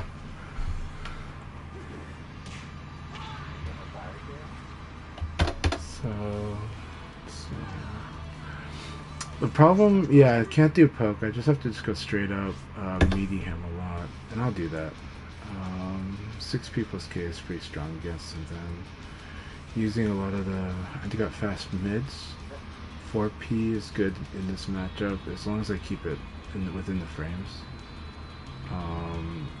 Again, because he's hard crushing, so you just do a lot of like mids that are going to stick him, and throwing him, figuring out the rhythm to throw his evade is actually a big deal. So I need to work on throwing it.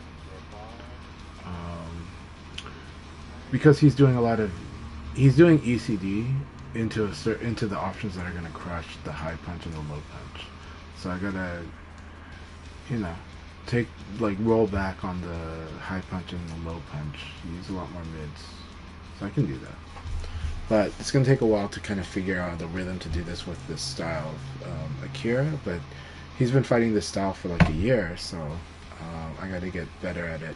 He's doing really hard reads on like, okay, this is when you like to low punch, or you like to ECD, or you like to do this. So 9K is going to work there. So it's like, okay, fix that.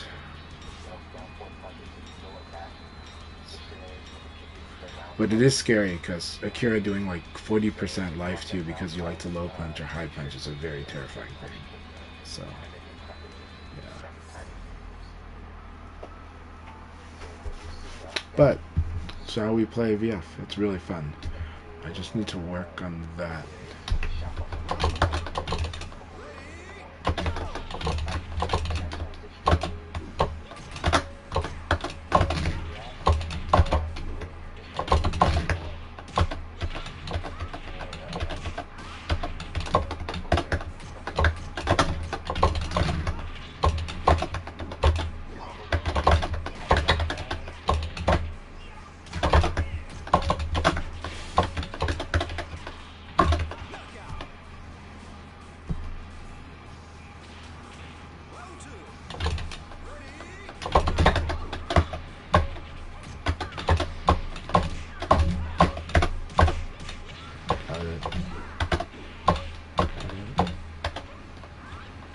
Really good round.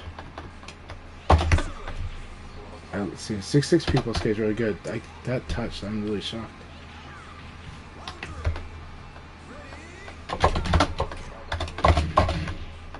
Yeah. Very good.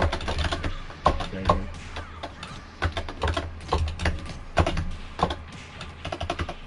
I see.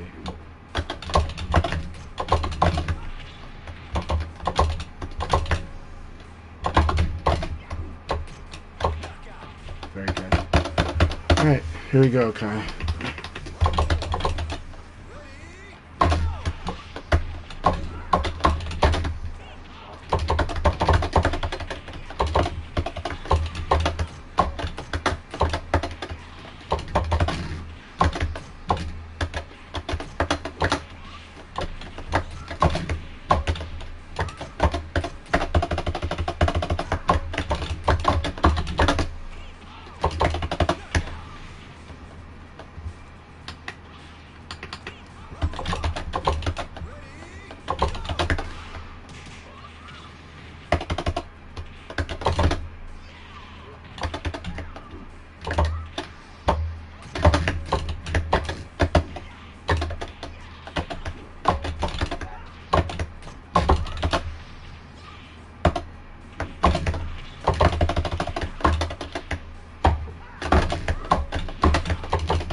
Good game, Akai. That was a really good battle.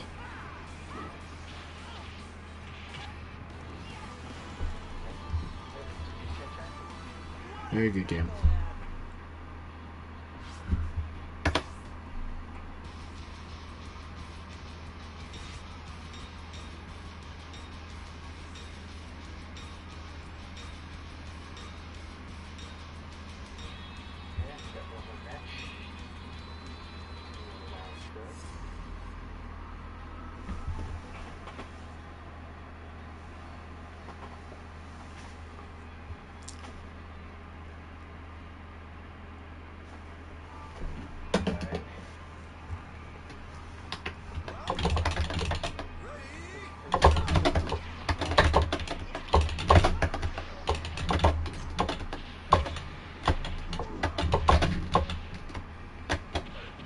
Very good.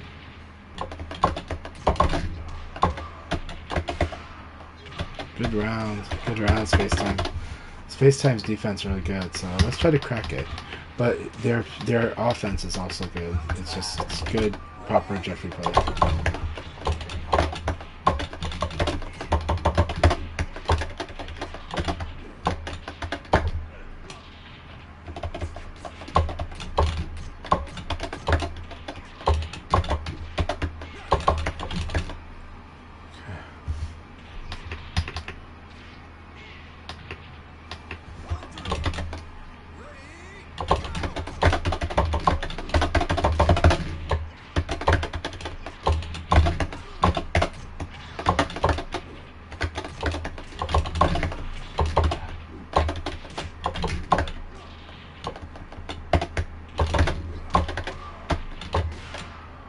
That's it.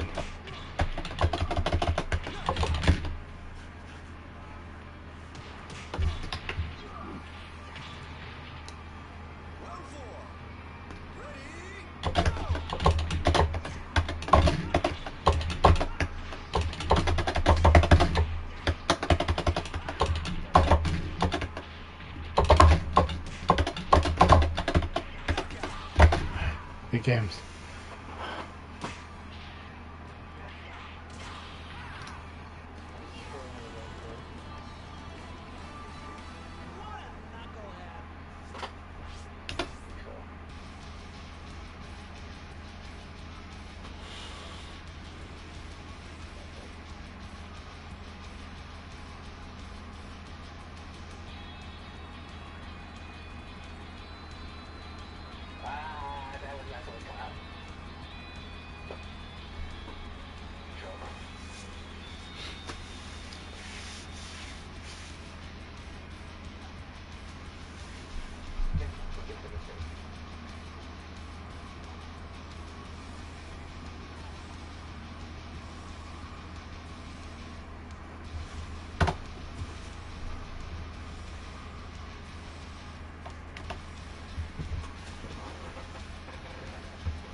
Okay, that's not forward.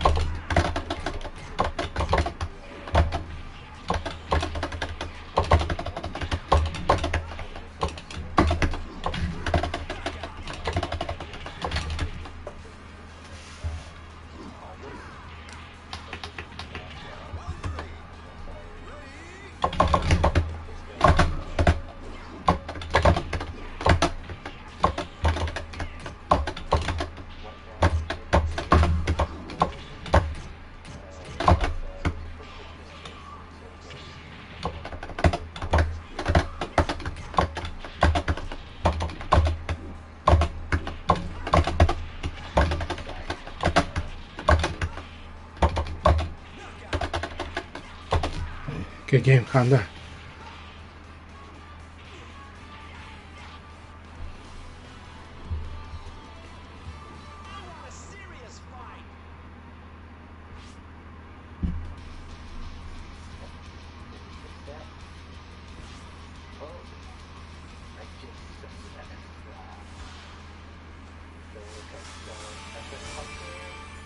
It's 4-2, 4-2, 4-2, 4-2. Sweet, good games. Congratulations, SF Punker, for getting first place. There's a lot of 4-2s here. Second place, Jimmy, and third place, tied with Chan Chai, is Sasuna and Chan Chai. Congratulations, Punker. Man, look at that. Good games. So, congratulations, SF Punker. I jinxed you too, Sasuna. Satsuna choking is part of the game. Just choke. That's just, Everyone chokes. You're good. Alright, guys, we have 5 matches before we begin the last league, and then after the last open league, and then we'll do a team battle for those who can participate. Alright, so Jimmy is still in the lead with 2 first place finishes, but we now have a lot of people, tired.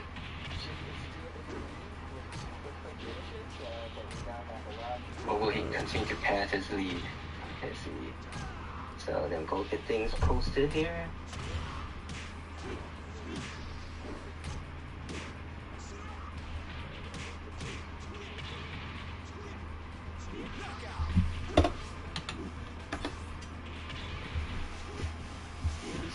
I'm gonna use the restroom. I'll be right back.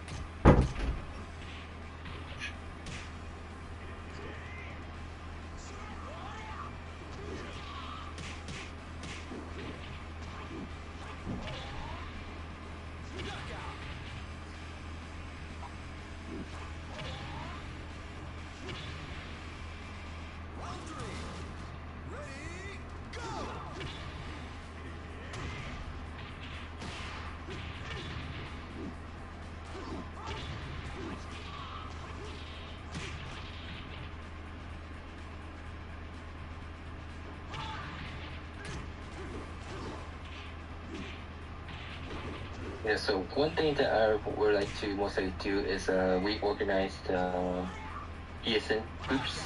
I think I'm going to try to make it work just to participate in the Sunday session, a group chat for that. I think there's already other group chats and locations that meant for general VF.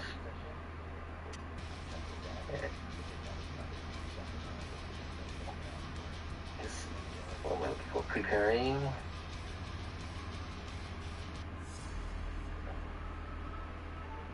I wonder if Chanchai came off from here.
How's everyone doing right now?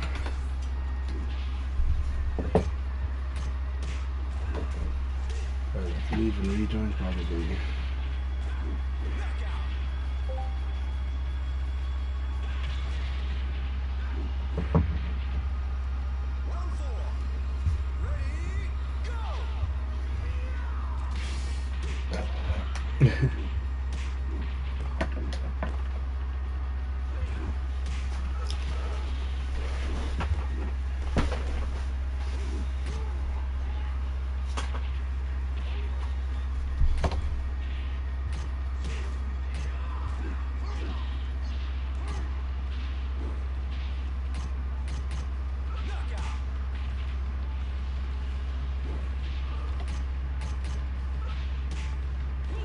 Very nice. Well, 2 matches left. All right, excellent.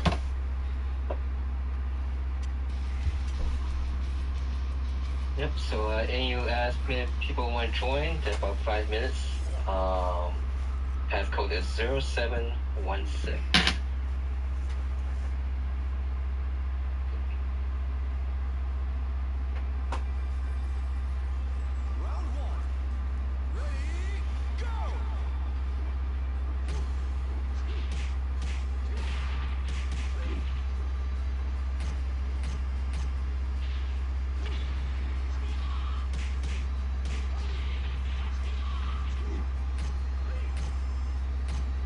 This will be the last open league for the day, and then we will make a new room to finish off the day with a team battle, randomized.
Very nice Condor.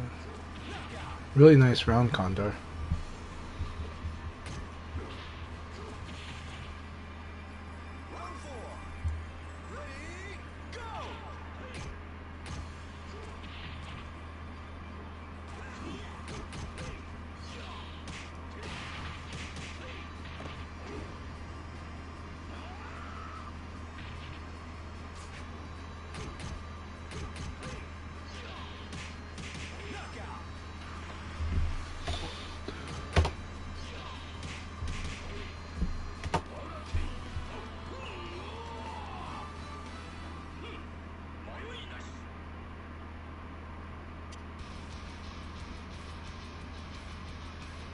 Very good game. Alright, Jimmy's gonna switch to Jean for Satsuna's request. Nope, maybe not. Always not. No. Looks like I didn't see it.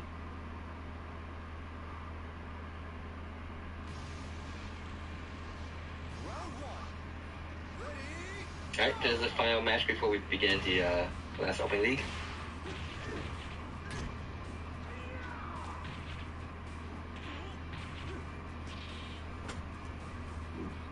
Right now, in the current pool of players here, Jimmy has 2 first place finishes. Chan Chan and SF Punker won 1 today.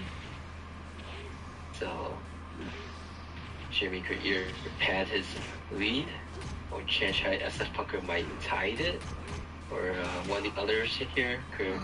Satsuna's gonna get on the board. Satsuna's gonna get on the board. But I'm gonna try to stop it. Alright. No pressure.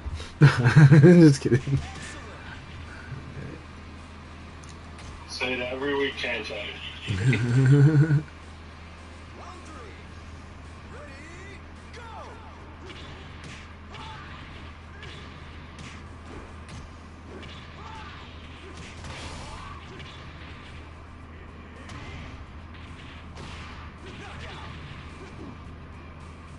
Most excellent.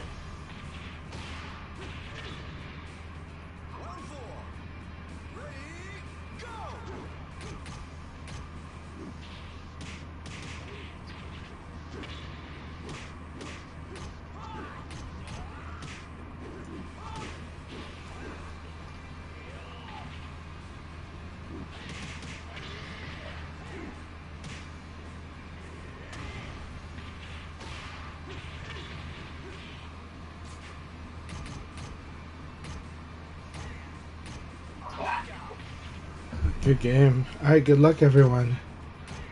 Yep. Alright, let's get things 27, 7 rounds because 7 people. Everyone get 1 game by.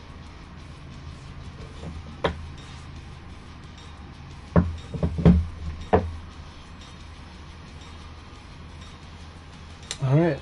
Hope everyone's enjoying the league today. It's been a lot of fun. A lot of intense matches. Good stuff.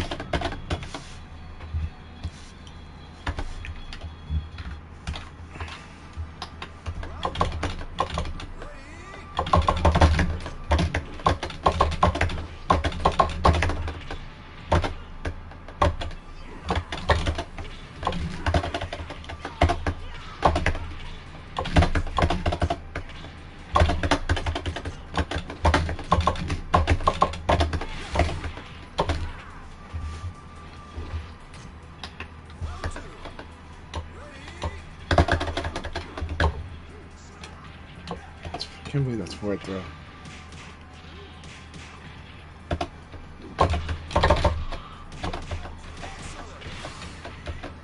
Okay. I see.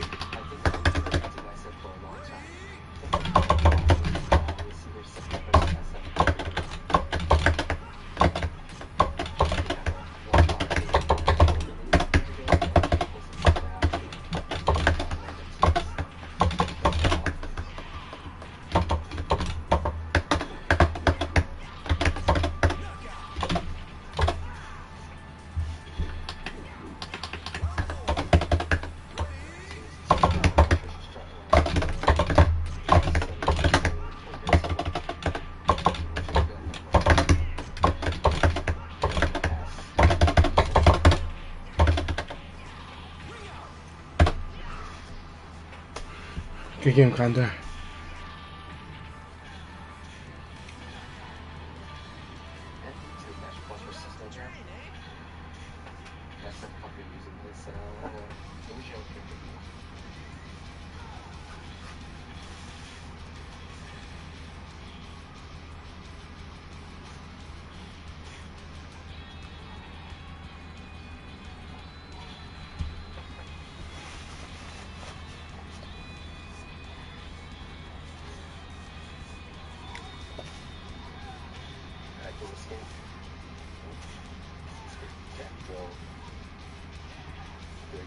Chance gets cracking.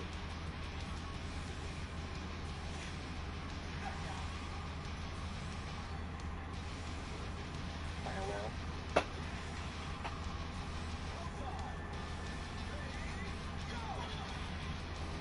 Oh. Wonder was there about execution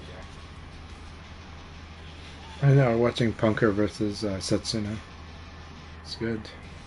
It's in the final round. Punker's Wolf is giving him trouble, but right now it's hard to know who's going to win.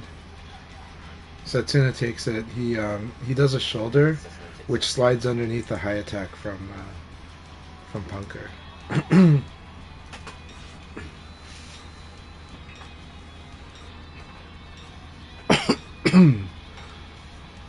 So yeah, if you ever block the shoulder round from Akira, you need to definitely guess mid throw very strongly. Akai gave me a really hard time in this last game, so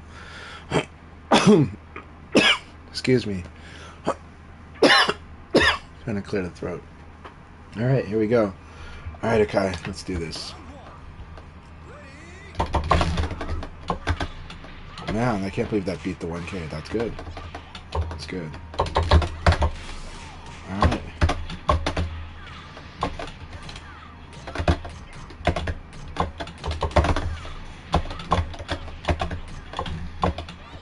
Good. Good first game. Good picking options. Alright, let's try to be careful here.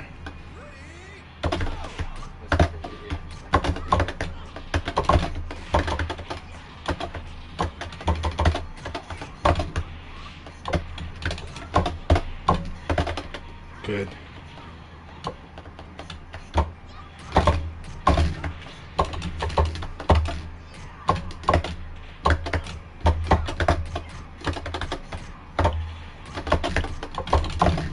Good. Very patient. Very patient. Just block. Okay. Alright.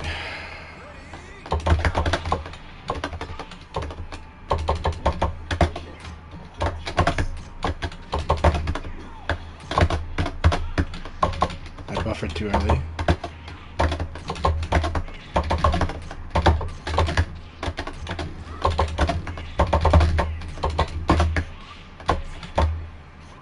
Good. Good mix of throw.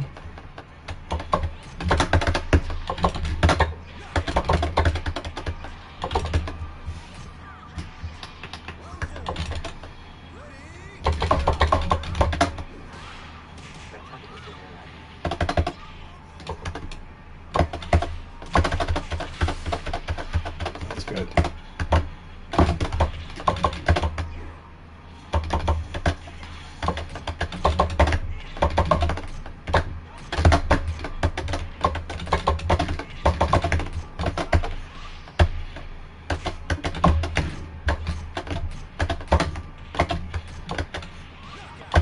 Alright, awesome game.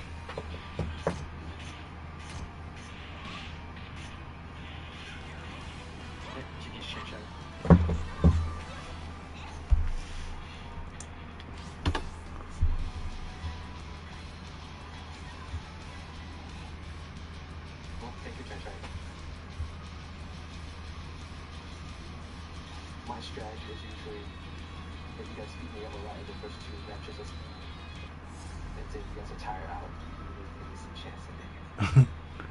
No, it's not tired out. It's yeah. Gotta play more frame tight though.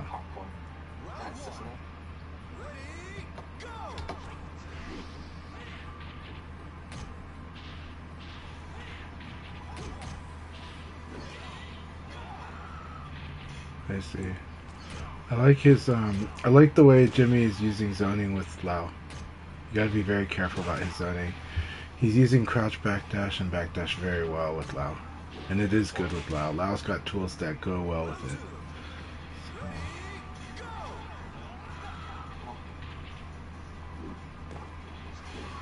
And it helps Lau deal with the linearity problem by punishing people that evade on buffer.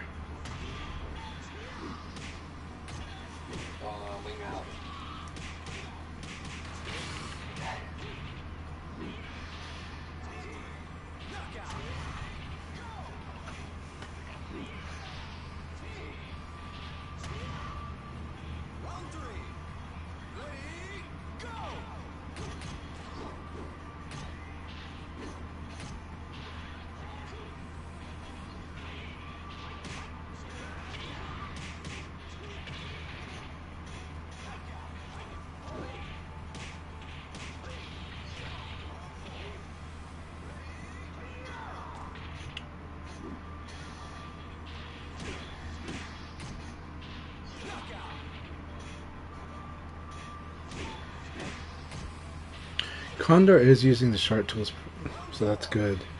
They'll get, if they get sharper at using them, it'll get more stronger. So just keep it up. Keep it up. You'll get sharper.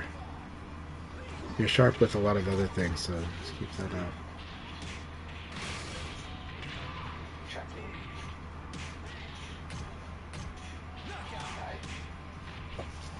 Elbow pressure from Lyle. I was too distracted by the walking.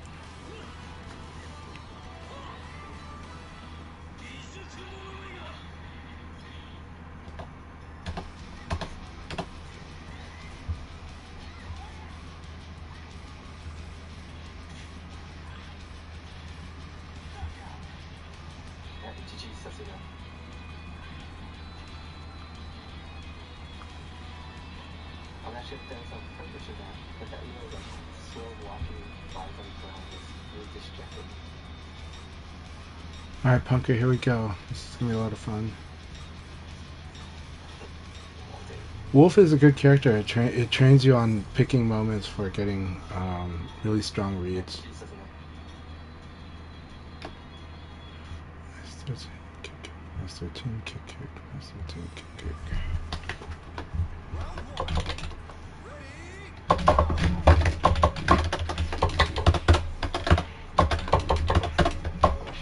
That's so cool.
Thanks for the battle, Punker. I get to fight a lot of wolves, at least lately.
Very good game for Akai. It was a really tight match with Condor.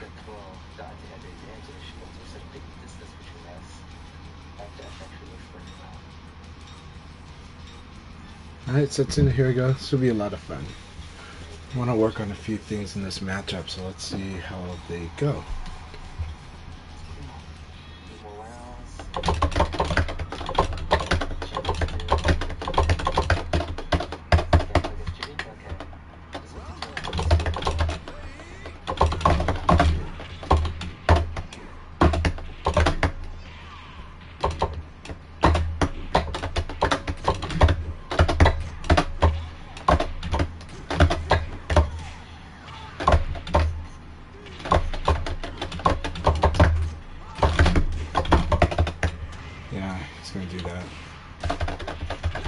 Akira.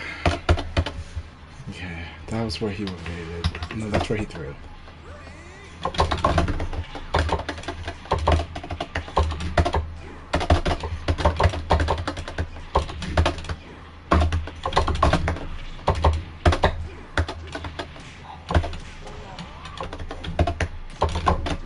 Yeah, don't do that after rising attack. Very good. It's very good. So side hit low like that is really gonna combo, so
good game, Zatina.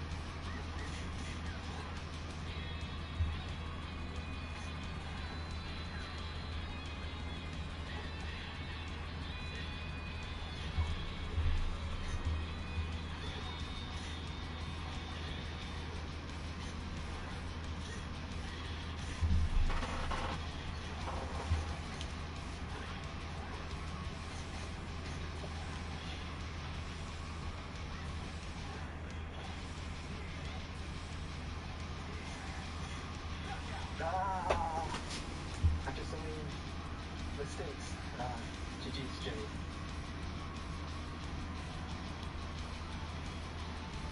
Alright, Akai took down Jimmy. Took down one peg. So this is a pretty insane battle. Akai has got the lead. Akai is likely going to win this league, so that's awesome. But we'll see. We'll see. But right now, Punker can do it. Alright, so we're going to cheer for Punker. So, no, this is an awesome league, as always. And I don't know. I don't know how well I'll do here, but it's going to be fun. Man, that's an awesome block blow. That's really scary.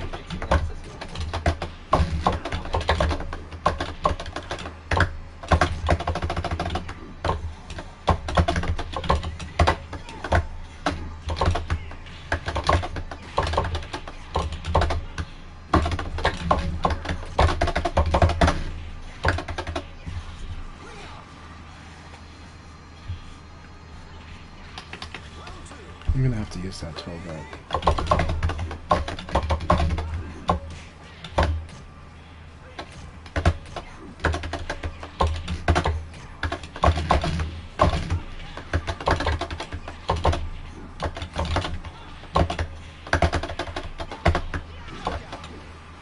That's weird. I didn't expect that. I think he knew what was coming and he wanted to recovery hit it, and I think it worked against him.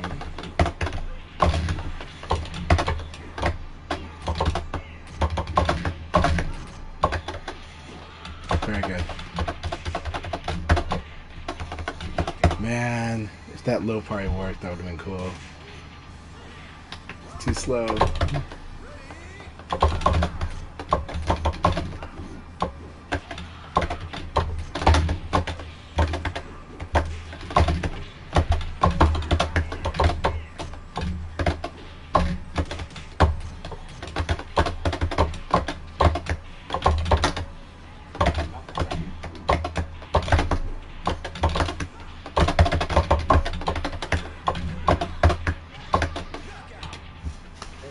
Good game, Jimmy. That was so insane. So insane that round. That round was nuts. Oh my god. I feel crazy after that round. I'm glad I got the win, but holy crap. I think he knew the right thing to do in that third round, or second round, and it should have gone to him, but the timing was off on mine, right? Maybe. But I think there was lots of cool stuff that happened in that whole game. A lot of cool interactions, a lot of trying to manage ourselves a lot, because he is trying to do reads on me, and it was good. That said, Akai is in the lead here, and I think Akai's going to win unless Punker does a 3-0 on Akai. I think that's the situation. Like, I think Akai will win unless Punker does a 3-0.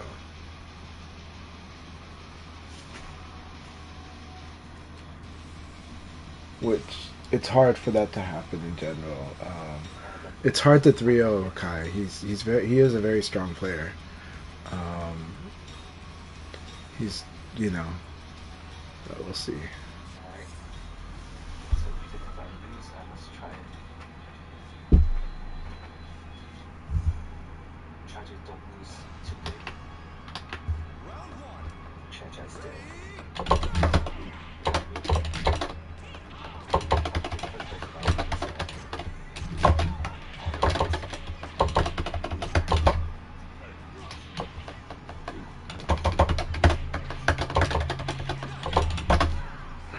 Think he's FaceTime? Okay.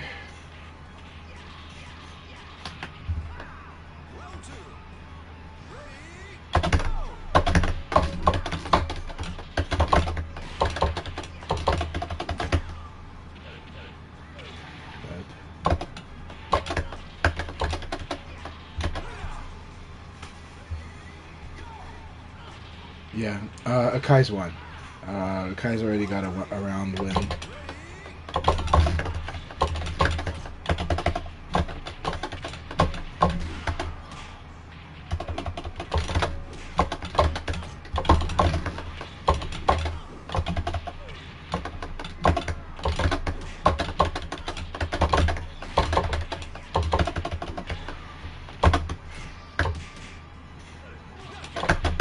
Definitely won. Alright, good game, Space Time. Yeah, Kai's definitely won, but this was a lot of fun.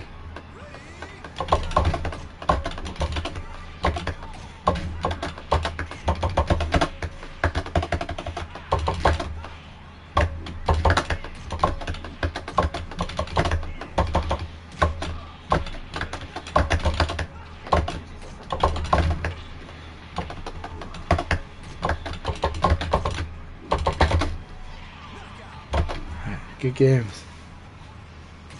Hey, congratulations, Akai. Oh, yay. This is my first win. Congratulations, Akai. That was an awesome league. Thank you. That was really good stuff. Had a lot of fun in that league. And yeah, good stuff. Excellent run.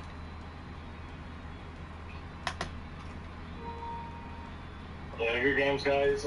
Good games, Akai. We're playing marvelously today. All right. So whatever you're doing in the week is working. That was Alright, excellent. guys, thank you again. I'm going to make a new room for team battles, so for those who can still play, please do. I'm going to make the new room now. Alright, I'll see you in the team room. What do we do? Just join, same password? Or? Same passcode, 0716. Alright, that is the correct way. Everything, team match, okay. It'll be randomized teams. And there's one bug that we noticed is that sometimes when everyone's in the room, do you notice that it doesn't say team match? And just say there's a normal room, wherever it is. Just let me know so that we could just start the team league and just run it as done by hand. Okay, it says team match on the upper left on my side, so. we'll see how it is for each person. Not Uste. I think it's maybe because you spoil a lot of us wins as a fucker stuff. We out against your rules.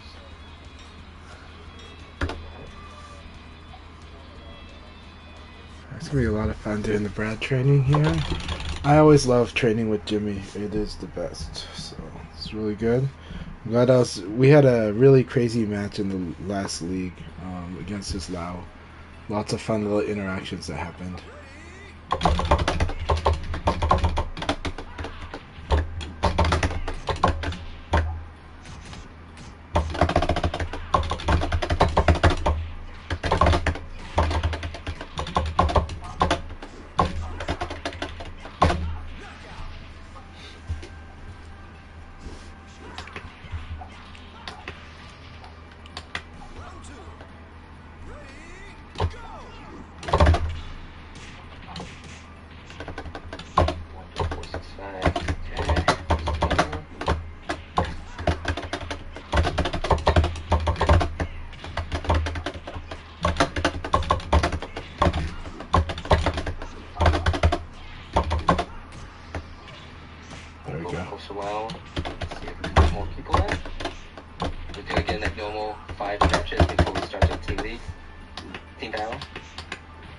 Everyone watching the stream and want to participate, it is one randomized teams. It's for North America region. Passcode is 0718.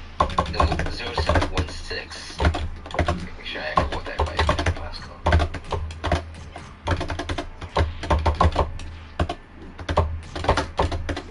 Yeah, 0716. Right now we have Jimmy, Chan, Cessna, and Meehan.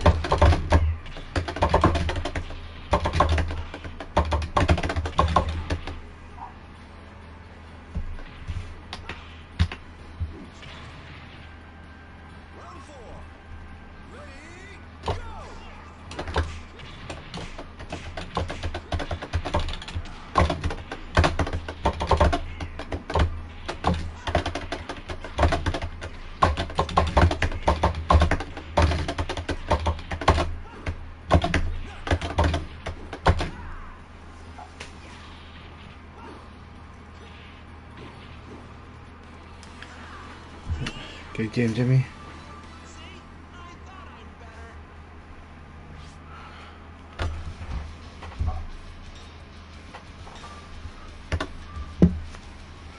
Hey, Lightwing Dragon. The games are going really good, having lots of fun.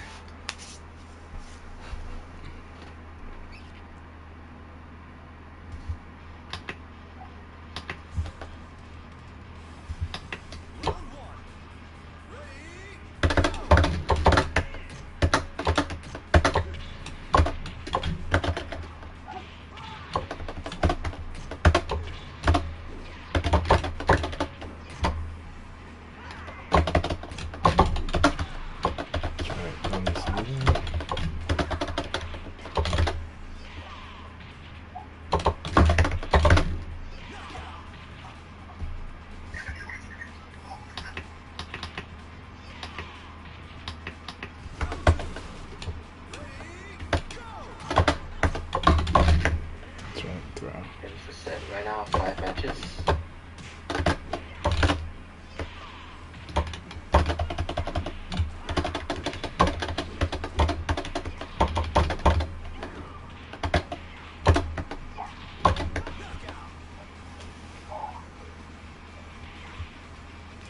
I'm always having fun with this game, so Lightwing. So you know, this game is just so much fun. So if when BF6 happens, that'll be great. But I don't know if I'll still be alive then. So I'll be alive for this. So I'm happy.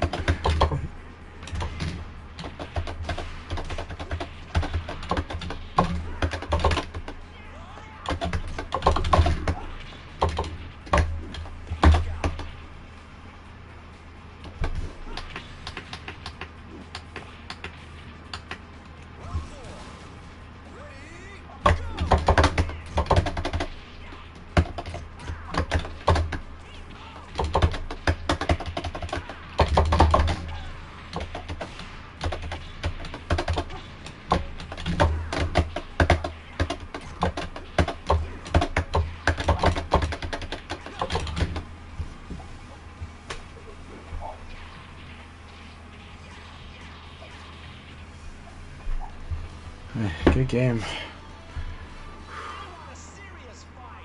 Good games.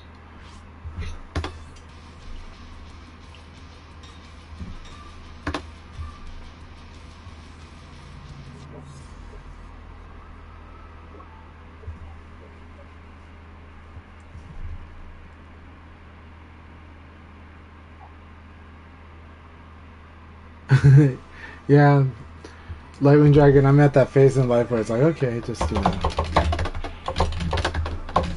Hey, welcome, Kika Phoenix. That gets 5 that's so people. good. Let's hope we get some more.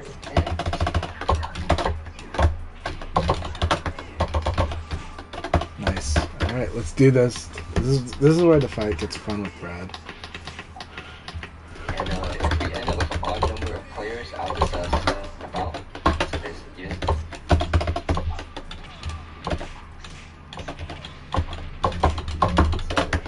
So, anyone watching match code 0716, this is a team battle. The teams will be made random.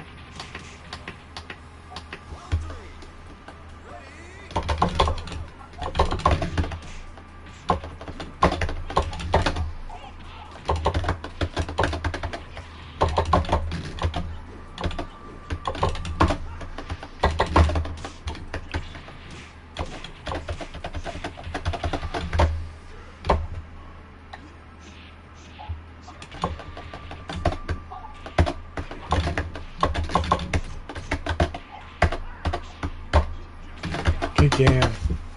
Jab throw is always good. Nope, just throw. Good game, Jimmy.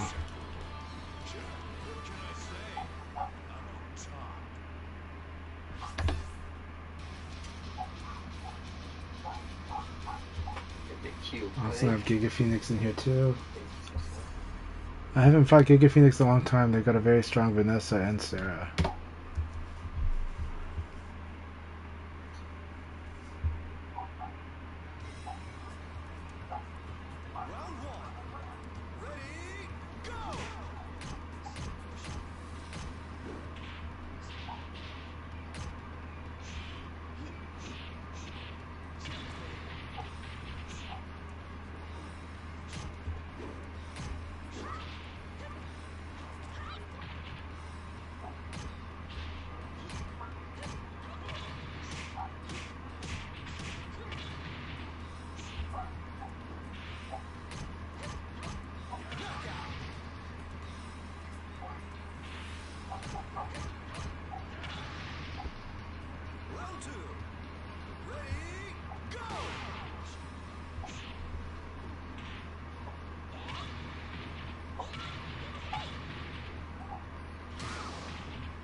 GG, Jimmy. Alright, good game. Alright, we got 2 more matches before we start. Before we get one more person.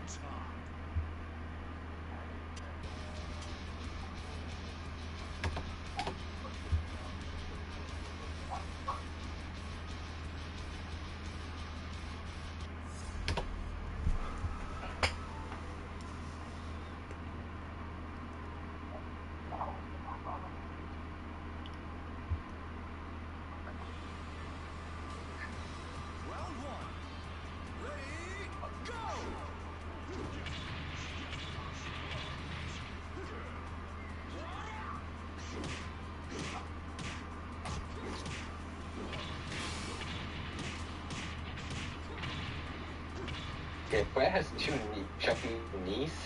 One there is guaranteed damage, and the other one is not. I don't remember which one's which. If that's something I need to. I think isn't it the sway back? Is it the sway back ones? That's the safe one. I can't remember. Yeah, one of them is he's got a lot of knees, but one of them is Nitaku and not guaranteed damage. Yeah. Yeah, I hear some of the explanation, but it got Discord jumbified. Yeah, I see. I think it's the sway back knee, but I can't remember. Do you have the Discord optimize your voice tracking? Yeah, there's something in response now because I was talking with them on the phone the other day. We've got the same thing. Where his voice will, I mean, not exactly get jumbled. Voice Discord doesn't like my my nasally voice, so. In and out. Well, Bushido, thanks for joining. Now we have a whole 6 people. We have an even number of players. Awesome. Bushido is kind of like the head of the ADQ VF group in the Colorado area. And I think it's October when they're hosting their a tournament, which I think they already has $800 or $1,000 prize pot for VF. Yeah, it's got at least 800, almost 1,000. Yeah, I think it's in October, and a lot of us, myself and Panda, want to go, but we're not sure of our situations yet. But we do want to go there.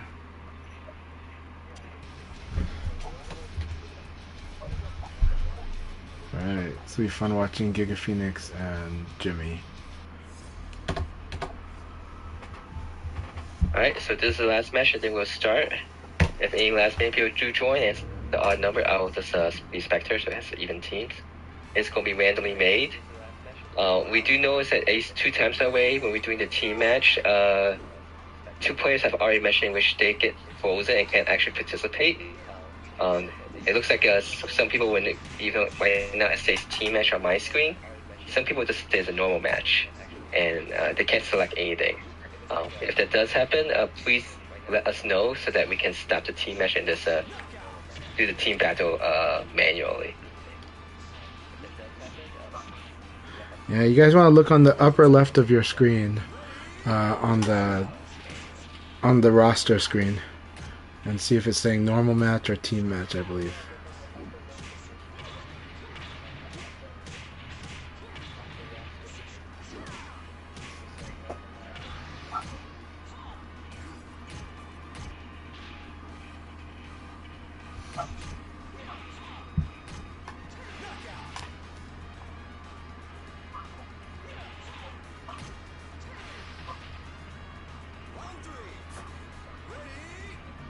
If I remember correctly, Giga Phoenix also plays Sarah. Yes, they have a very strong Vanessa as well as a very strong Sarah. Do you know which one is the main character, or is it kind of both kind of equal? I don't know, because I both of them are strong. They're strong with both. I think they usually play Vanessa, but for a while I always thought they were just a Sarah player. So.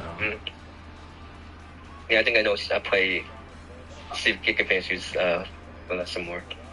But I think they're both in the same rank. Yeah, online rank. They're both very strong. I fought them, and they're both very strong. Yep. I'm not sure why that combo just always I always get annoyed when I get hit by that combo. Well, Brad's got really good long combos.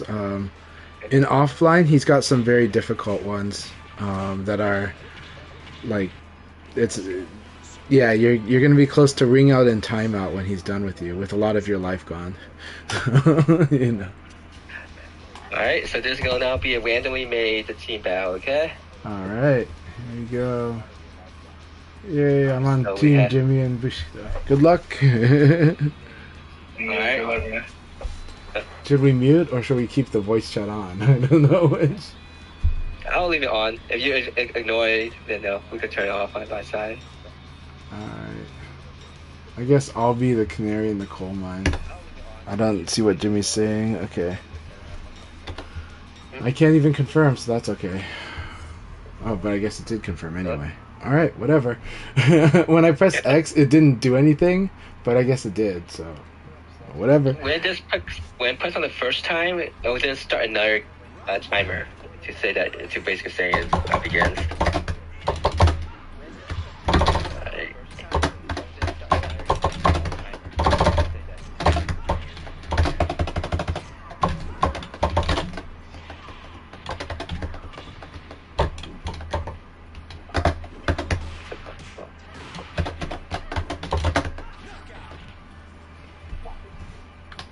See, a better choice.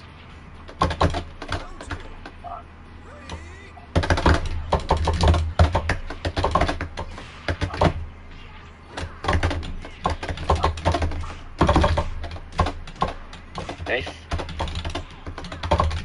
Sabaki. The media was perfectly timed because I couldn't Sabaki. Good.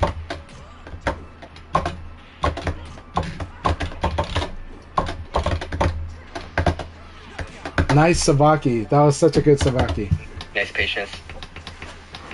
Good Sabaki.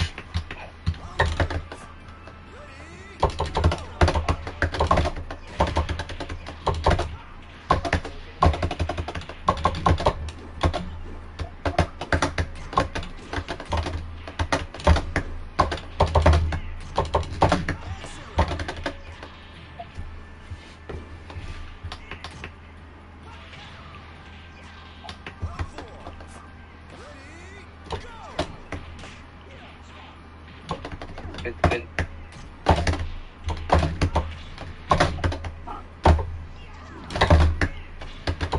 Oh.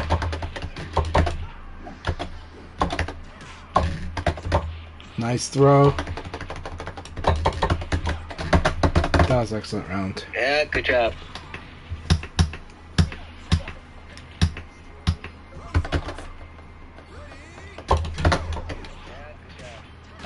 Nice. Hey. Good.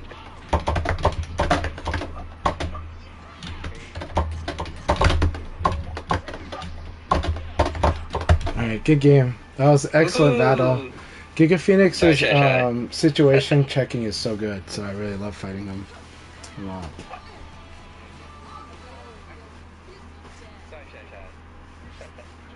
Thank you, Jimmy.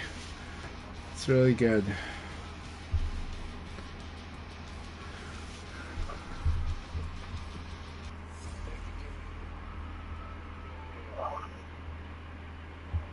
Giga Phoenix versus Bushido, second player.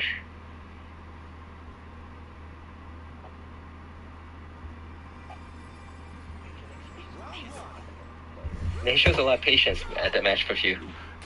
They generally are. It's their situation checking is very strong, and that's what I know from fighting them a year ago. So.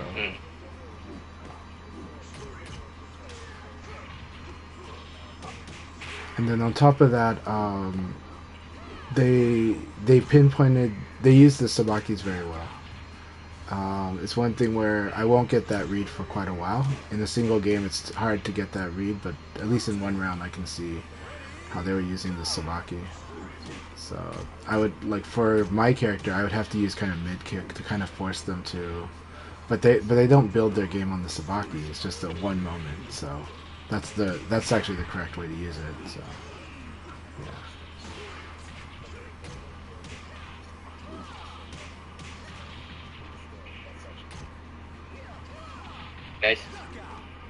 Nice. Let's go Giga Phoenix.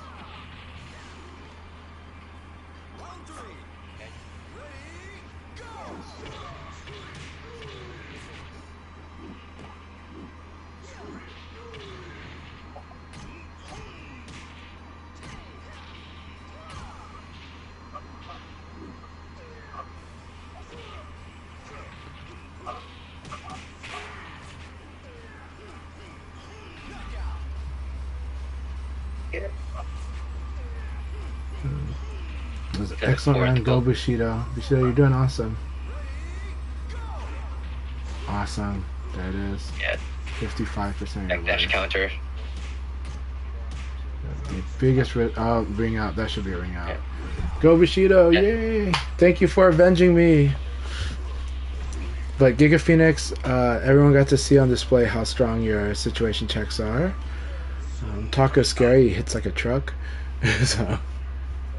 Hey, Cessna, you want to take this or me? Okay. Okay, good luck. Hey, good job, Giga Phoenix. Okay, he's changed life, so we even pace right now still. Yep, we're 1-1.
Alright, go Bushido.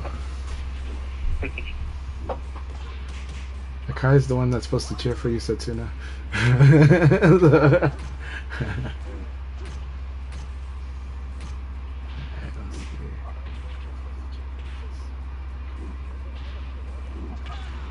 Nice. Oh. Oh, nice. Evade confirm.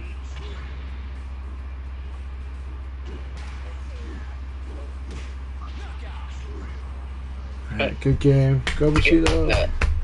Come on, team. Is it Team Blue? It is Team Blue, right? Team Blue is a two-piece set. Yes, I think so. Yep. Like it does match the UI, right? Yes, it does. If it doesn't match the UI, I'll get upset. So, it's like because the default VF UI's got a red and blue side on it. So. Yeah, it matches the UI. Okay. All right, let's go Bushido.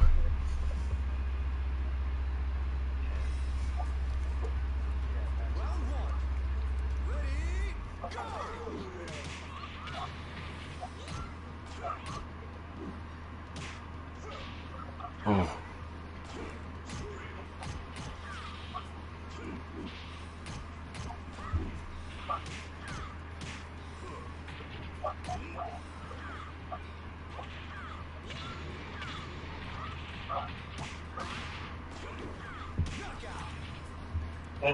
One well.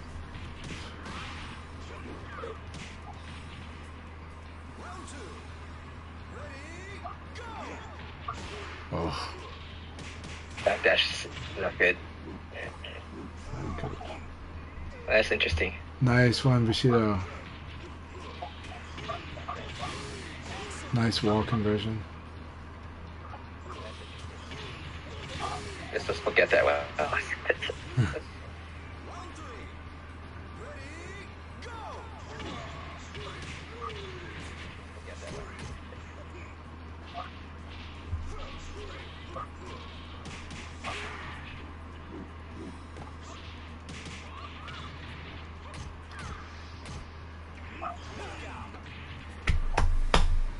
Go Blue.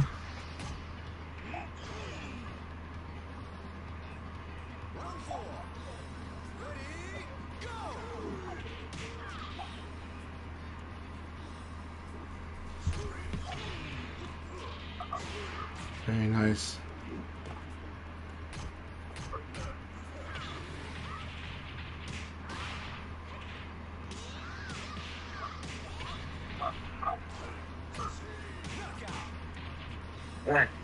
Fire weld.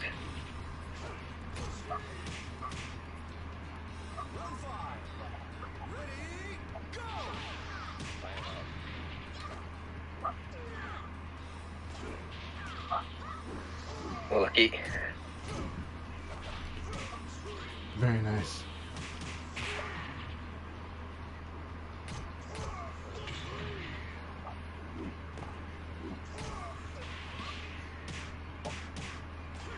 Nice. Yeah. Alright, good job. Sorry, team. Hey, go Team Blue. All Bushido. Bushido, congratulations. Congratulations, Jimmy. We did it. Bushido did it. Congrats, team. That was awesome. Bushido won the matches to finish it. We did it. Jimmy was on that team, so he still considered got that win, so he took this as presence there. No, Jimmy knew to have Bushido earlier in the rotation, so. Because Jimmy passed on the first. So I think that was correct, but man, awesome stuff. We knew we had to live up to Jimmy's expectations, though, so. Alright, thanks again, everyone, for playing. Let me see if anyone else is streaming VF, and then I'll go raid them. I am gonna do lunch, so let's see if another person is doing VF right now. Numbers was doing VF though this morning. Numbers is still doing VF, right? Yeah. Oh, okay. I think I could just raid him then. Are they doing the rank raid? Now, Jimmy, you're playing awesome today. You're training all of us. Brad's giving all of your characters giving me hell. I like it. So. Have a good one later. Take care, and I hope we get to play again soon. So.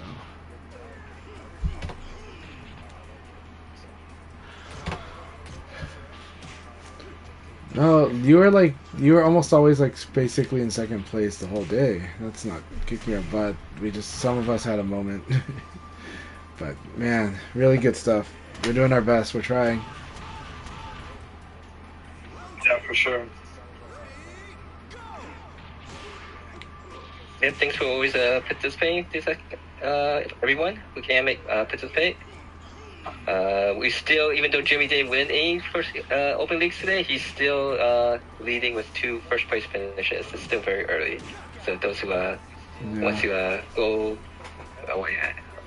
race to the top of the food chain, still have a long way to go.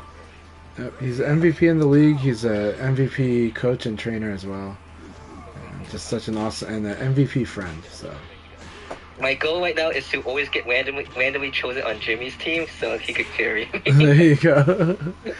Congratulations on the. Joking aside. Well, congratulations on League 3, but also you're always very strong, Akai. So it's just really, it's really scary. So.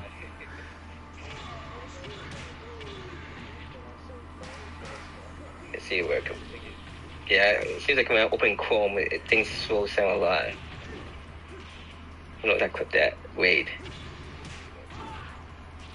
When you open Chrome? Hard part about Chrome is Chrome eats up. Very slow. Yeah, that's because Chrome eats up a lot of memory. It really eats up memory. It's an interesting design for a browser. Yeah. Whole year, but that's why this is kind of bothering me.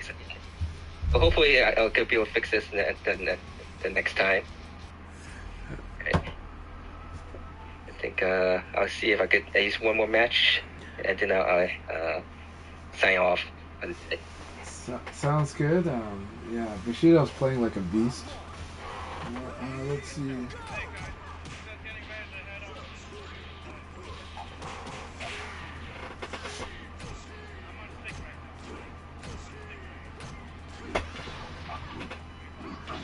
So we'll host again another Sunday session next weekend. Yes, I mean more July weekend. Yeah.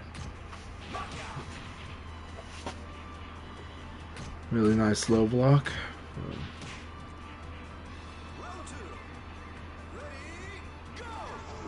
Alright. So I'll still be hosting the 23rd, July 23rd and July 30th.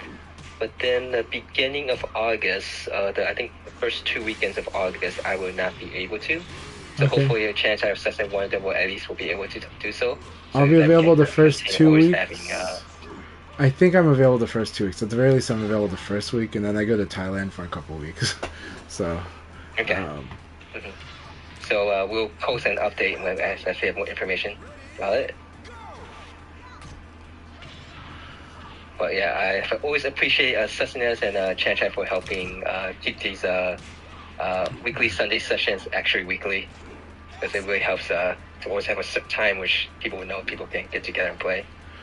Yeah, we're doing our best to do that. It's and I think it's awesome, and we know how important it is, and especially for the league. But it's also important, like in locals. So in my scene, that's why there's a core like 3 of us that are like always showing up to like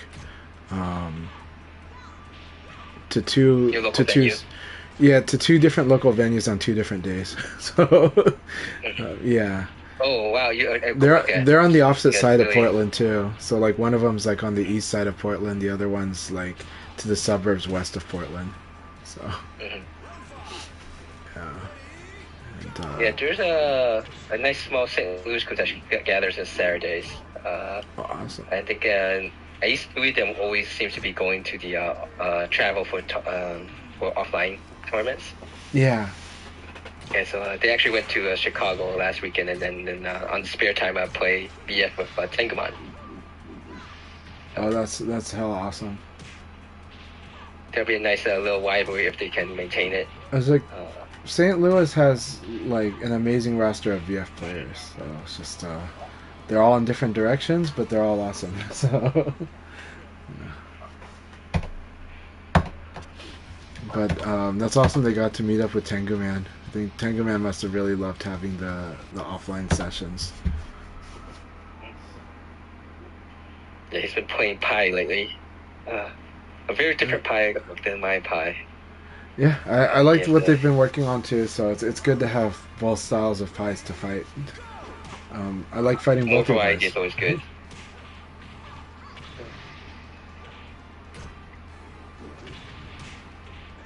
Numbers, I'm still streaming for the moment, but I am gonna do lunch and make preparations. My family's gonna go to my nephew's birthday party, so I gotta prepare for that. But I'm streaming for the moment. Yeah, I'm streaming for a few matches, at least. I really want to get more games in with Giga Phoenix, so yeah. Okay, go ahead and stream. Thank you very much. Thanks for the raid.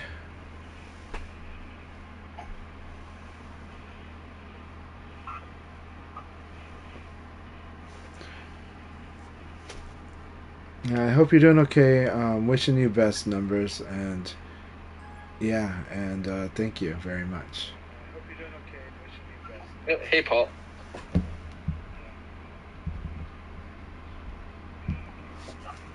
Another player from the St. Louis area. I think he's most likely to finish dentist school. He's most likely planning to. I know he said he wanted to. Oh, VF Numbers way back my channel after I waited him. Okay. Always awesome to have Paul here. You know. Thanks for the follow, Ace981. I'm actually going just after one match to head out, so but I'll leave this room open for those who want to continue playing. I think Sustenance was the first person, or Chan was the next person to join the room. So once I leave, I believe one of them will be the host. So I can leave it to them to decide on what if they want to do a team match or anything. It's tempting, but no, I'm gonna just run it as a room. Whoever's host, whoever ends up being host, we'll see what they do. But I can only play. Born to escape.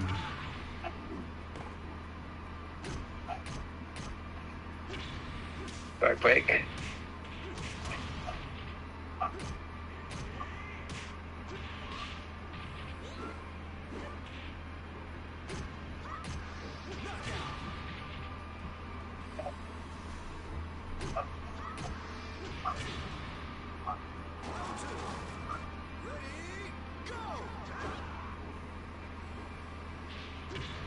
Hey Paul, awesome to have you here. Nelly, Always wonderful to have you here. So I miss you very much, Nelly.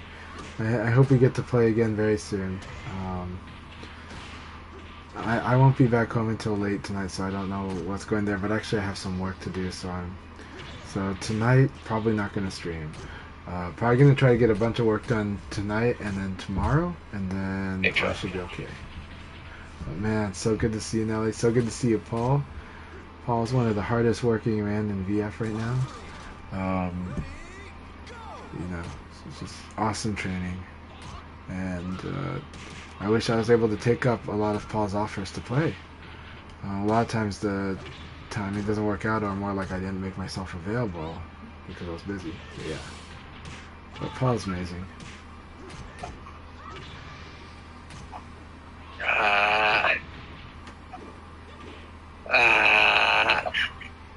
That was really good stuff. Good Jimmy. game. I think Jimmy he said he uses his account with a pad, so, and the blood one. It could be, but he's doing a lot of insane whiff pad with Akai on this one, then Mad Pops. What news? Rayblade's gonna run the VF bracket at Evo. Awesome. So, everybody, Rayblade could use your help. If you're going to Evo, please support Rayblade. Let him know that you're there to help. And it will be an awesome VF event and tournament. And then Ray might also, get you into some really good sessions with other people. Alright, I'll see you guys next weekend then, okay? Thanks again for everyone for playing. I'll see you, man. Good luck. Alright, thank you. Man.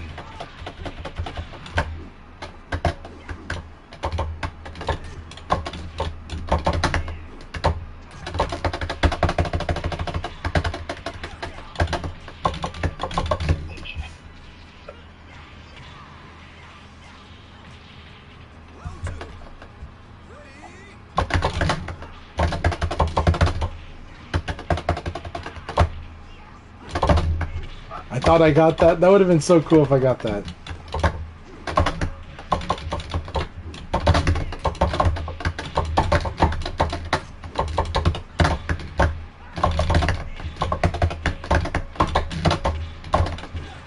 There it is. That was such a fun round. Such a fun round.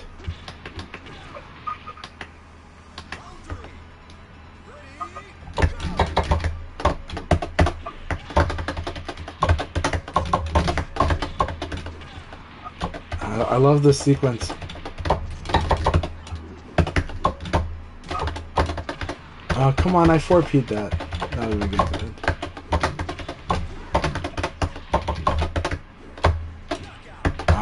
I need the backdash. I swear, Ultimate Showdown, like Final Showdown, this would work. And then Ultimate Showdown, you have to be like spaced a little.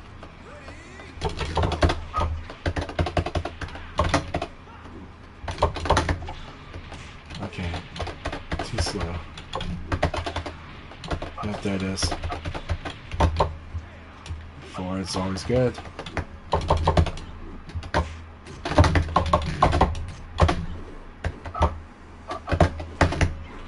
I thought I got that. That was so good. Good game, Jimmy. That was a lot of fun. Let's see.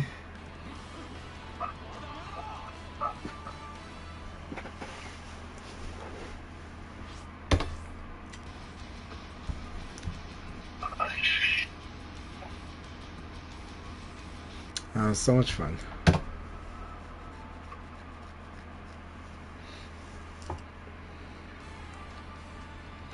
I like Jimmy's sequencing and like the sequences he's putting together in his head are really cool. Yeah.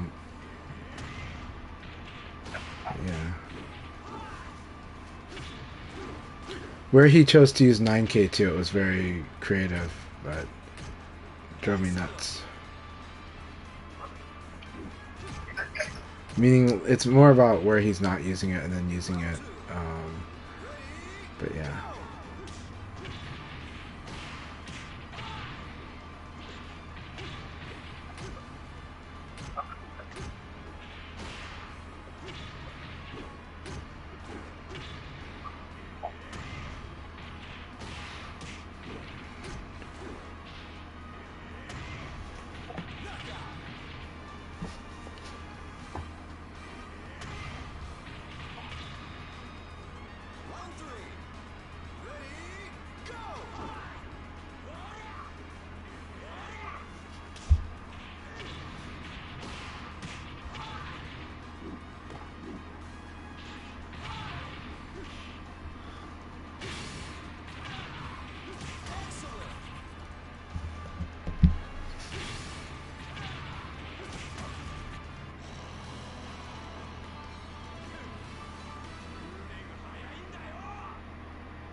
Yeah, Nelly puts in more numbers than anyone.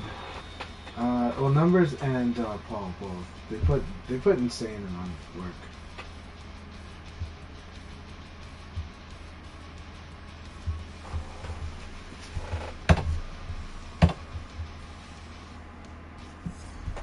All right, this will be awesome to watch.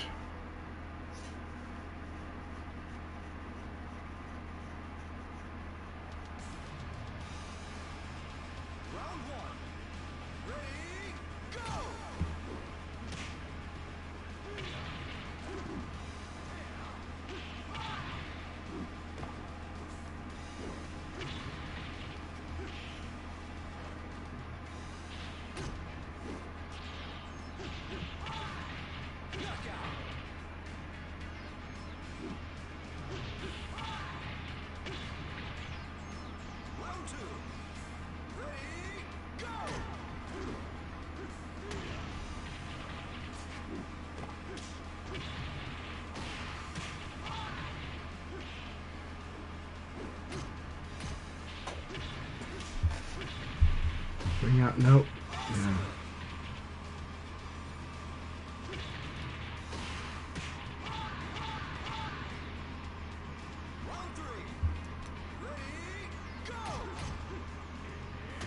Throw.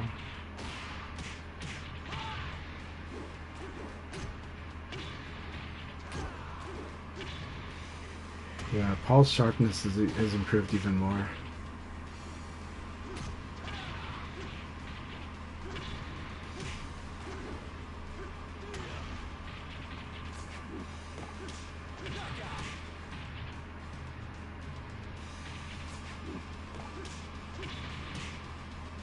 Paul Dennis 201.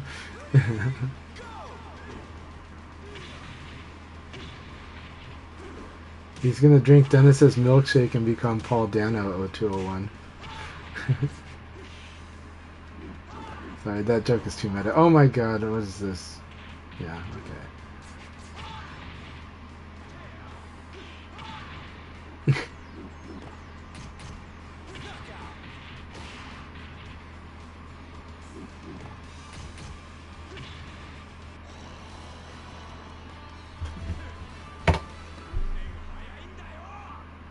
Alright, this next match will be very fun to watch too again. I love watching Giga Phoenix play. I don't play them enough.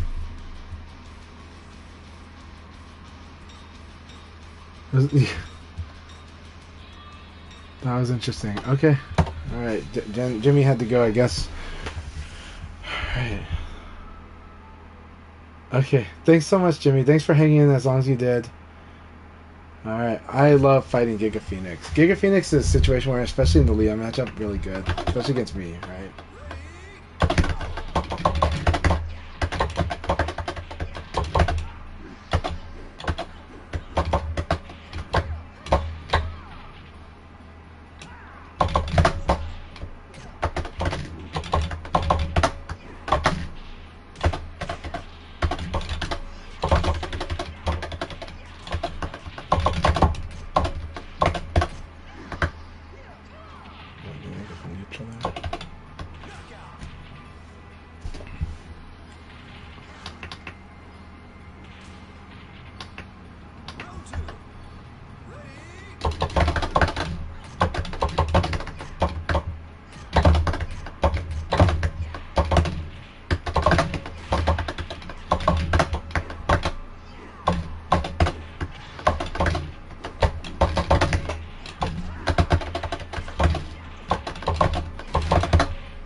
Great games, Giga Phoenix.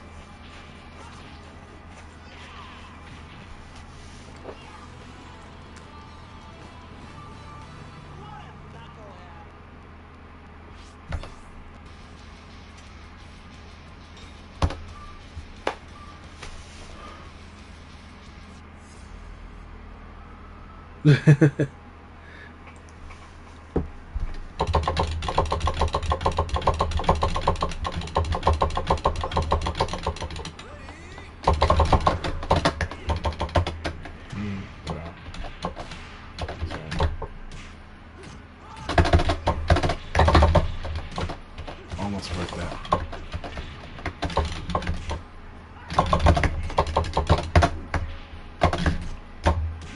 Good.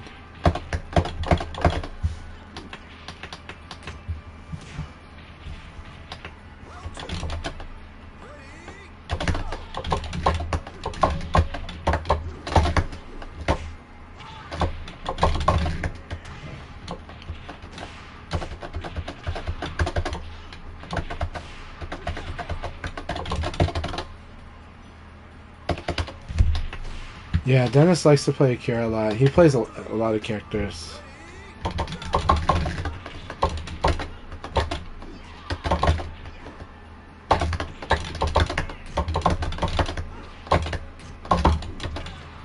Can't get there.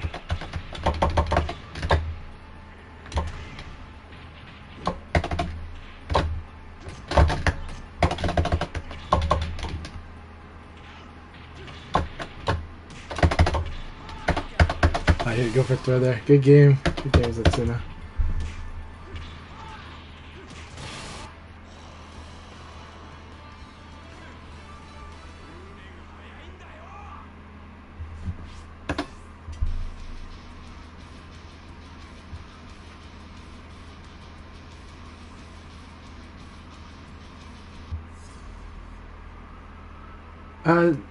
Dennis is a John main since VF5FS. I think Rayblade's talking about vanilla VF5. But yeah.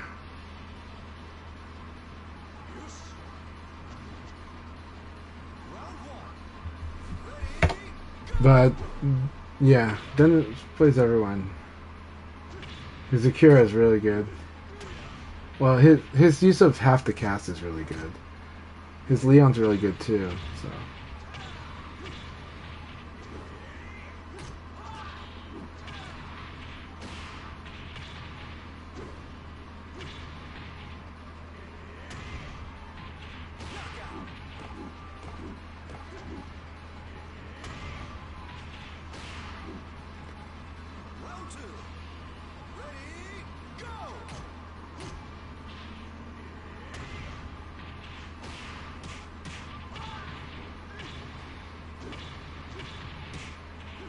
Yeah.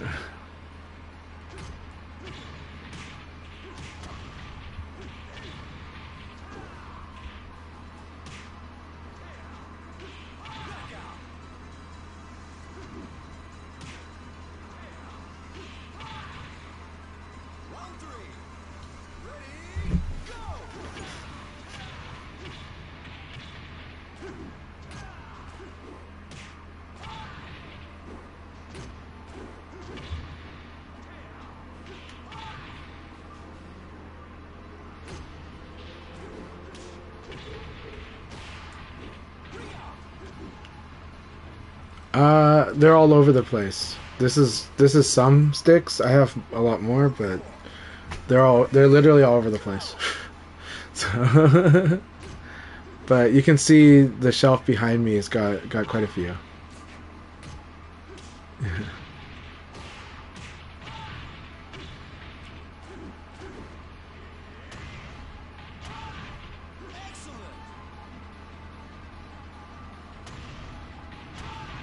Good stuff. No. I think it's less than 20, but I've got a few. No, it depends.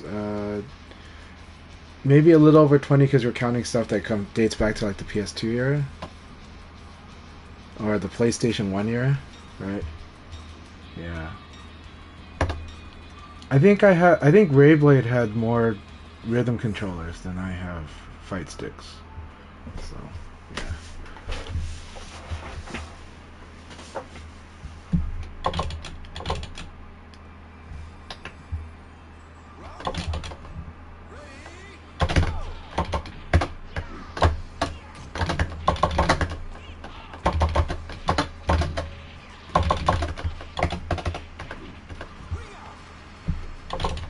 Yeah. Rodney's awesome. He's still available, I think, just certain times. Oh, like during lunch times. You're probably at work when he's available. Yeah, you're probably at work when he's available. I see.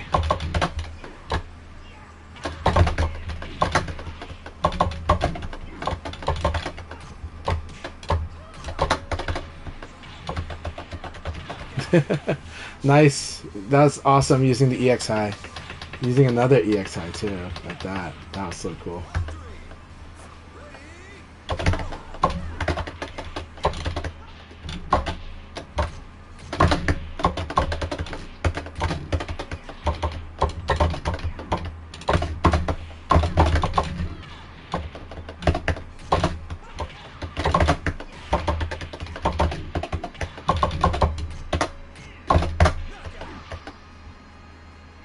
Yeah, I think Flash is playing Street Fighter 6.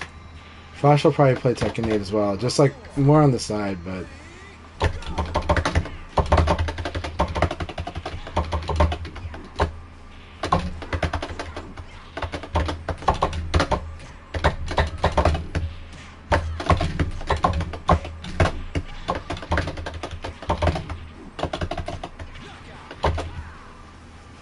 Good game to you, Phoenix.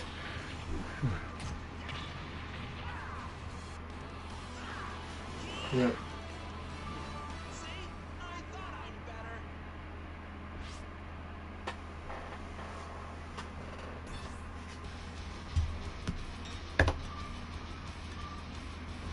Paul, always good to fight you, my friend.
Not today, not Pad, but it's all fun.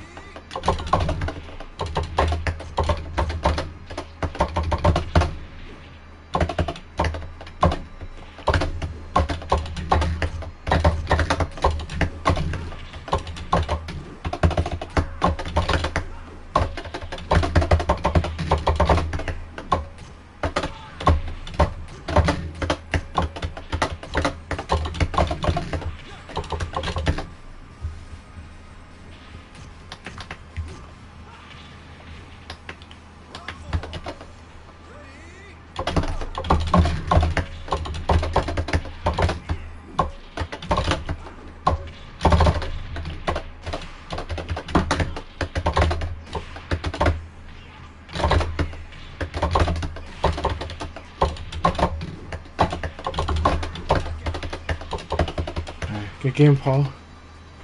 There's a lot of fun stuff that's happening in the exchanges there, so much fun.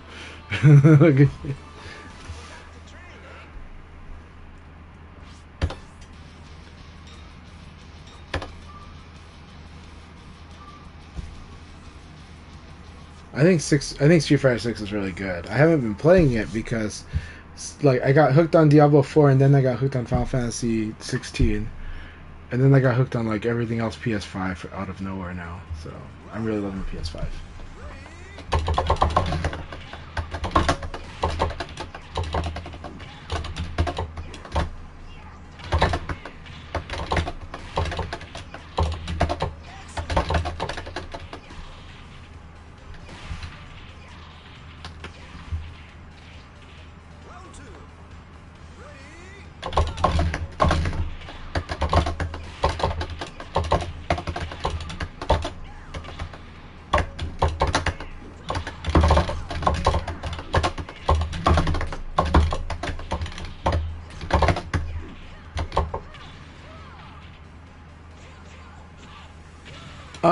Yes and no, but they're like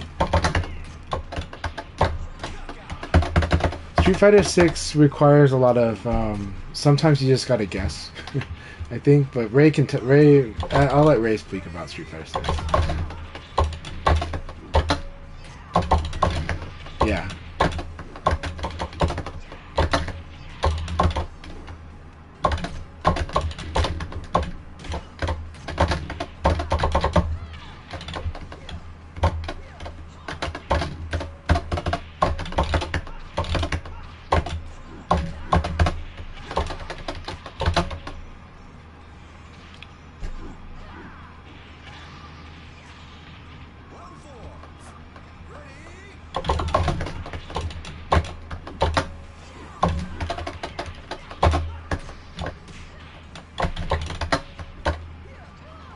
Really good.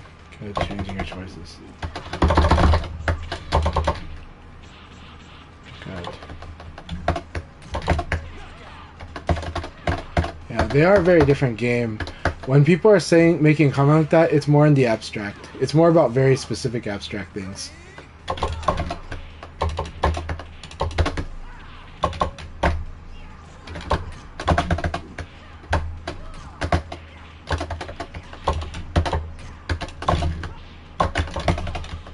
Nice.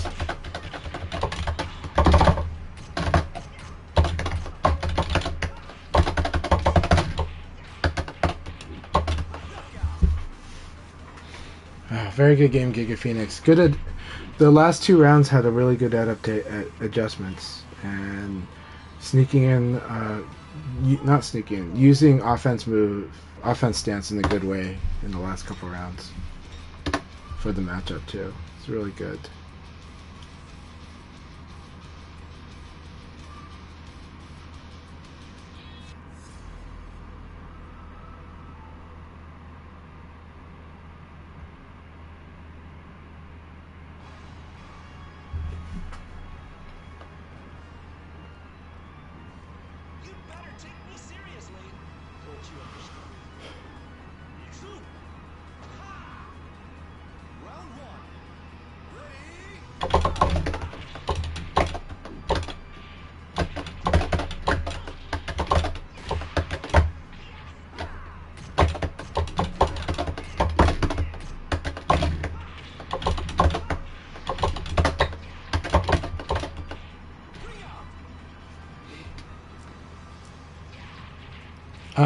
I haven't gone into Twitter yet, but okay. But I'll check your question. Oh, come on, I evaded that. Nice. The Paul Meaty is so real. Like, never underestimate Paul Meaty. It's so insane. It's like so on point. So many hit frames with that move too. It's just like, Jesus. He did it. He didn't delay.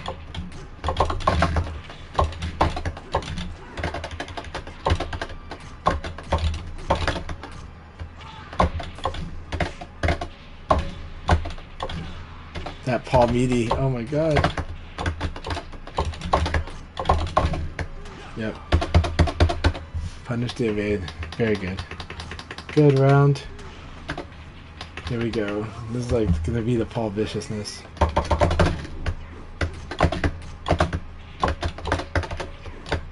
Yeah, you're fighting Q, you can't do that.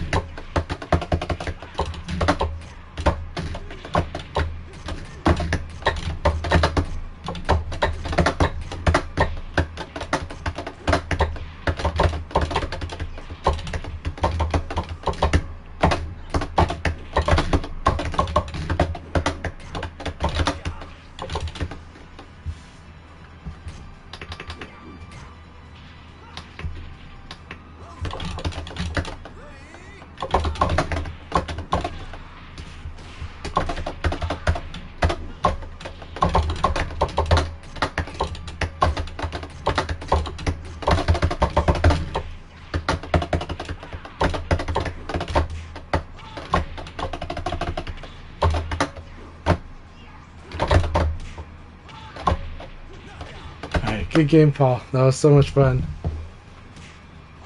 Alright, let's Let's see what this question is.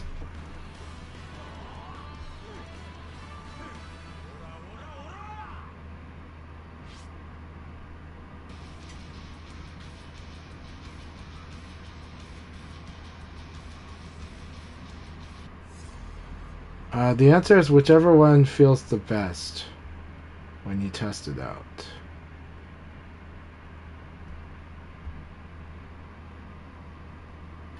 Especially because it's for the VX, so it should be based on feel more than anything.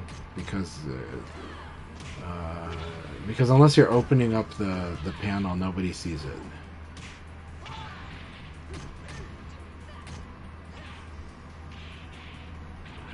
Let's see here.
Catching up on all the social medias right now since, let's see.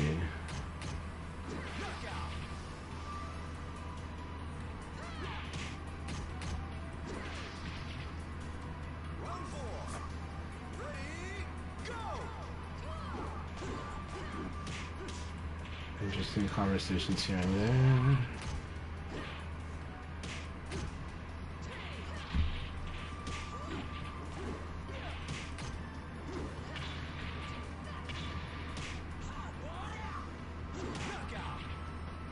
Yeah, Portland's tournament yesterday for a bunch of different games had like as a total of 92 people at one of our many venues.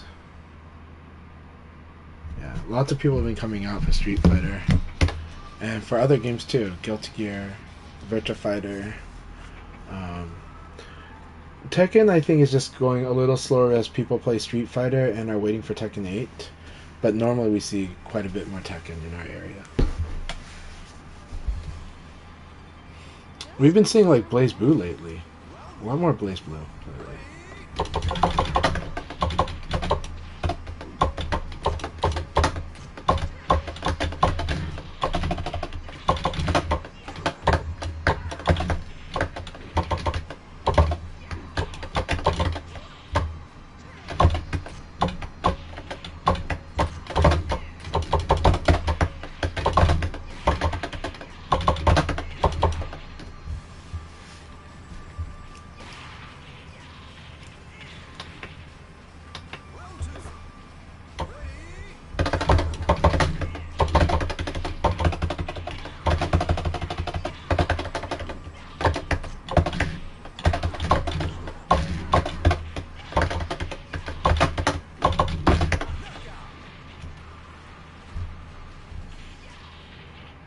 Final Showdown has been released on PC if you play it on Yakuza.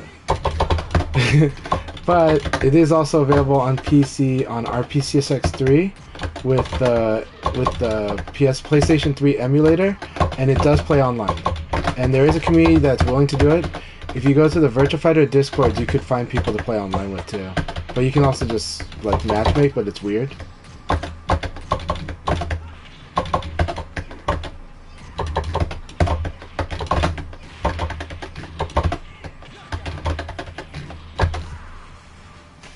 Alright, I'm actually gonna I am gonna log out soon. But man, I wish I could stay and play VF for many more hours because I'm having a lot of fun today.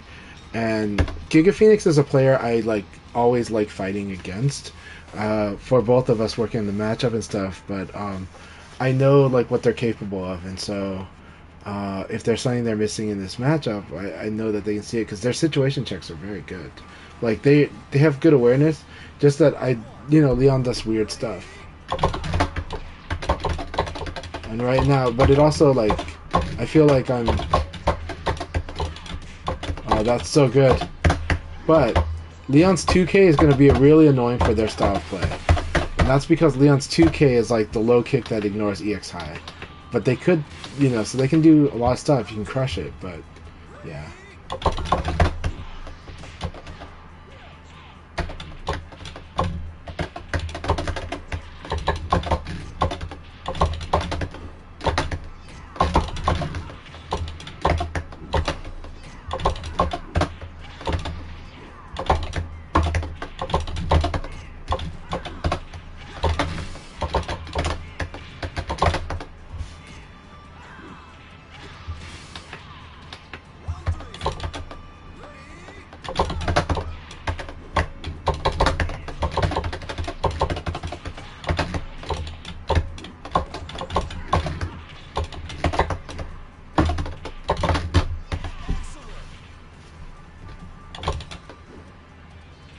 Yeah, when you play Yakuza.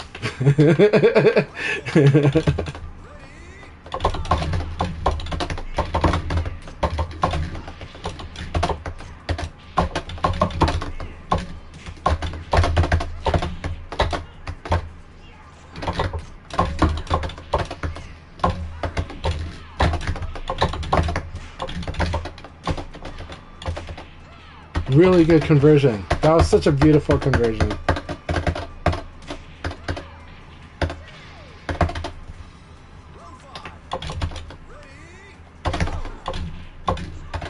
Nice. Good throw.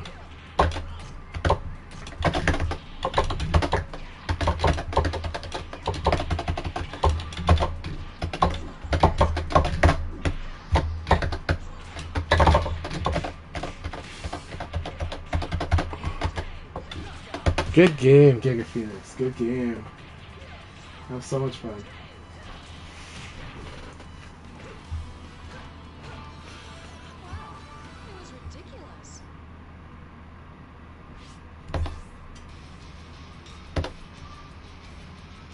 I think all talk about the whatever agreement Sega and Sony had is all speculation as far as I can tell, and that's fine. But it's a PS Plus deal.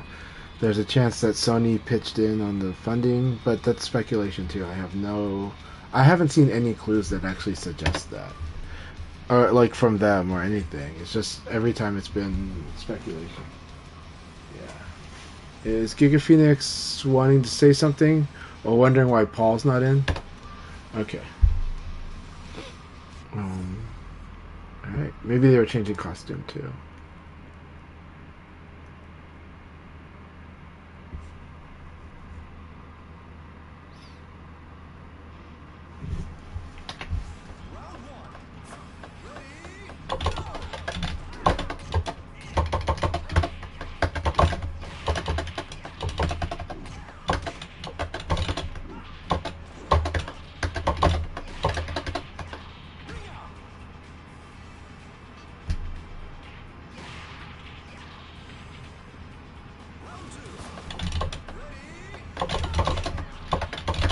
Well, I definitely agree that if there was a PC port, so they did say something about that, which I agree, which is if there ever was a PC version of this game, it would have to have crossplay.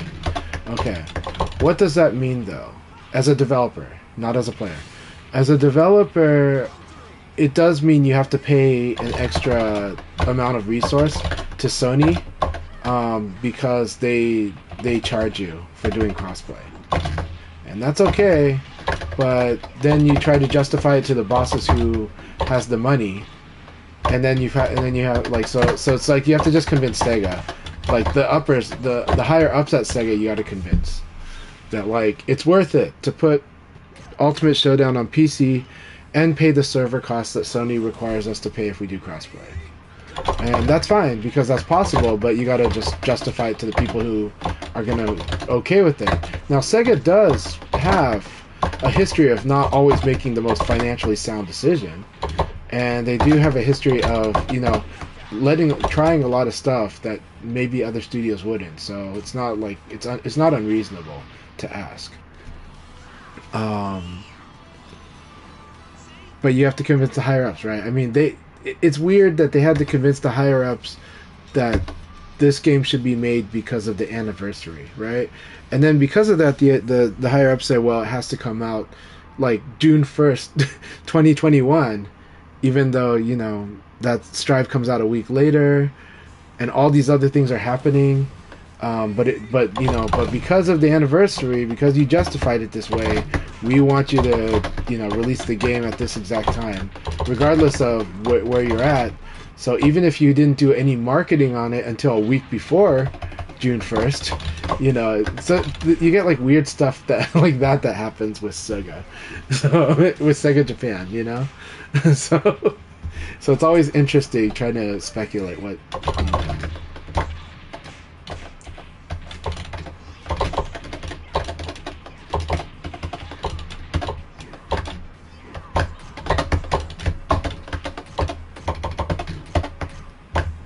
Here's a fun one for you. I'll show you some fun stuff.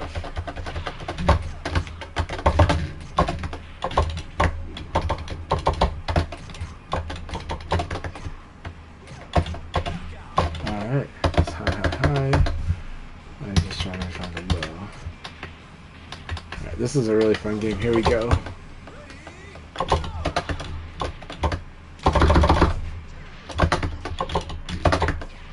So why do I do that? Because sweep on normal hit and recovery hit doesn't have, like, is a disadvantage for Vanessa.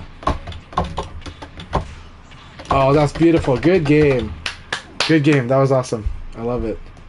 Let's do this. Let's go. Let's go before I have to go.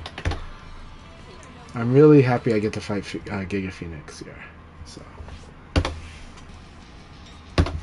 So much fun. It was so much fun. Alright. The fun thing also, Giga Phoenix uses a lot of the move lists. That's something I really love about fighting them too. That alone.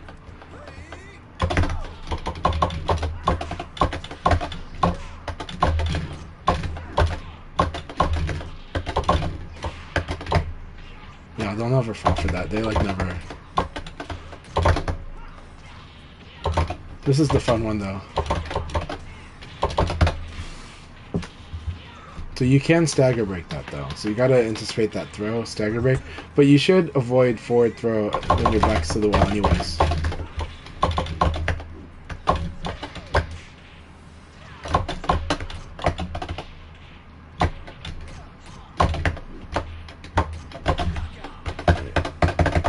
Alright, here we go. Good stuff. That was my bad. Today I'm still using the Victrix right now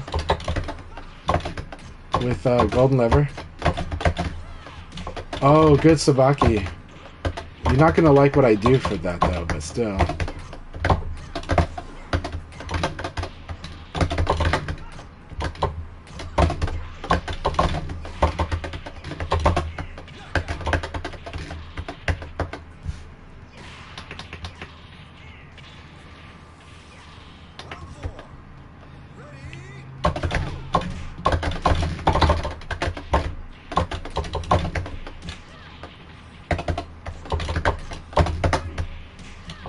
Man, that's good stuff.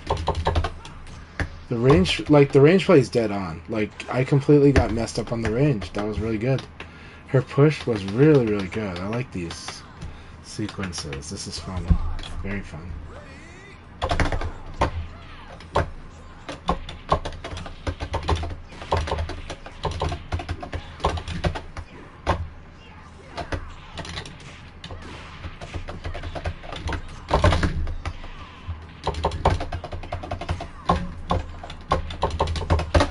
Oh, I thought I can trick them. That was good. That was good. Hey, Joshua Pac-Man, good to see you.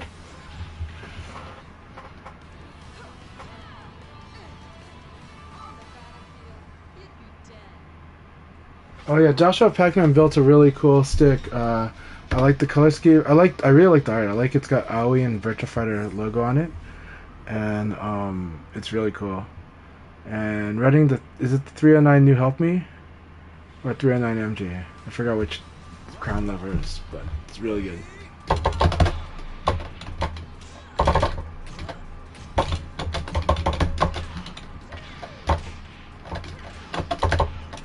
Nice.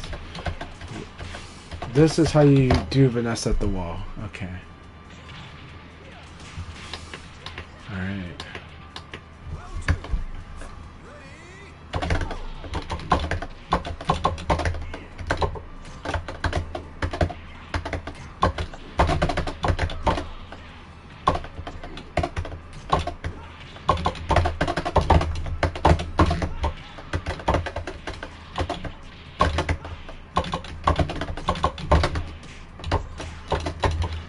Man, that stuff is so good stuff. Wow.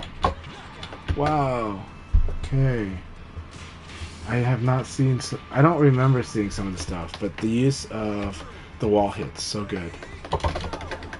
That's actually A.God.io does stuff like that too, but I don't remember this one.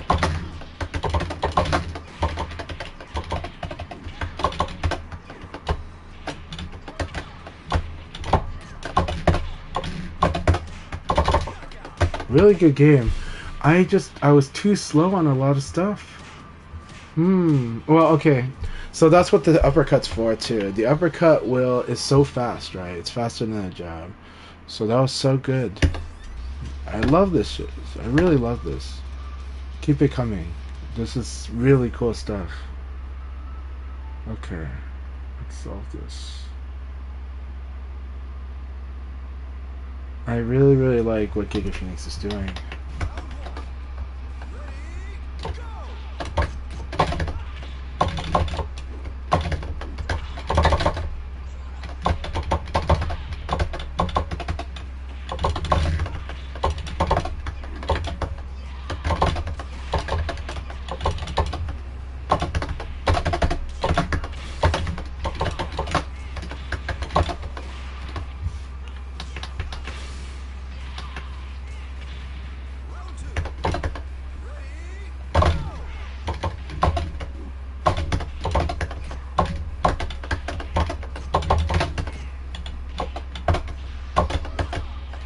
Good guess. Okay, they're good read. Good read.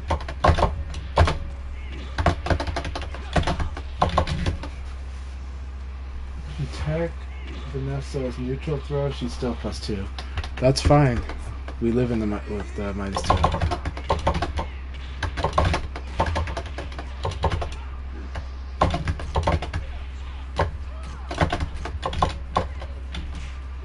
Good choice.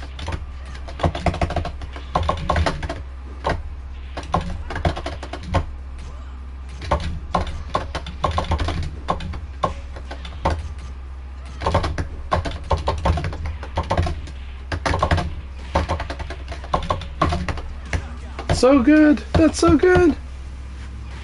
Okay, just play upside down. There you go. That's so good.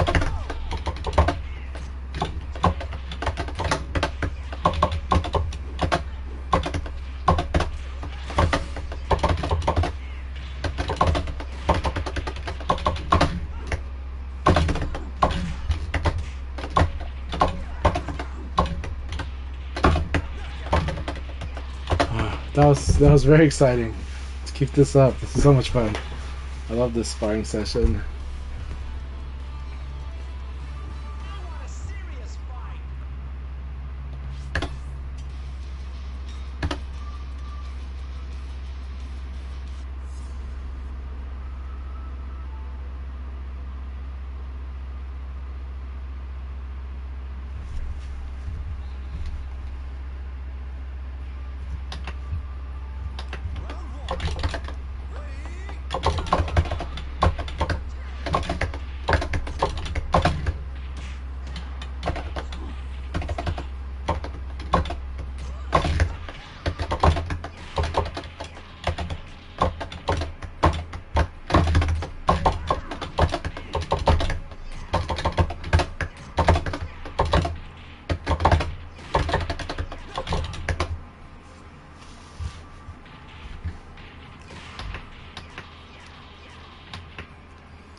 2K would have worked.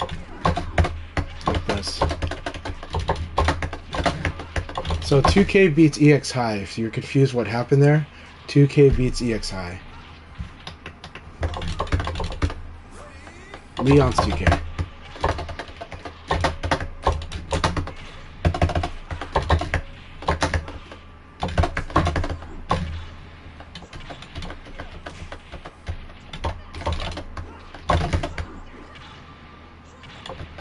Nice. That's such a beautiful ring out. Really beautiful ring out.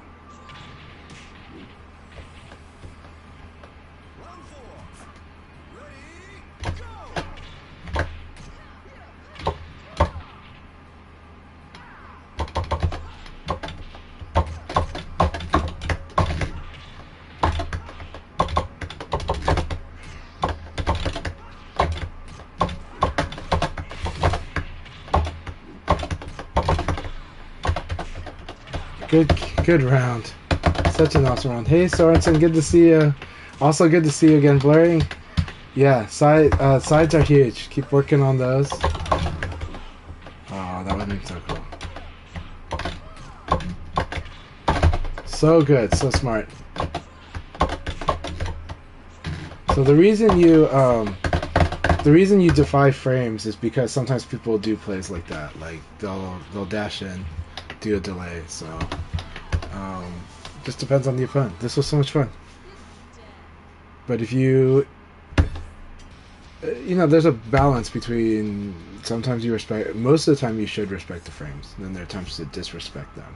But if you make the frames dictate too much what you're doing, you become readable. And but you gotta learn. But definitely you gotta play according to them.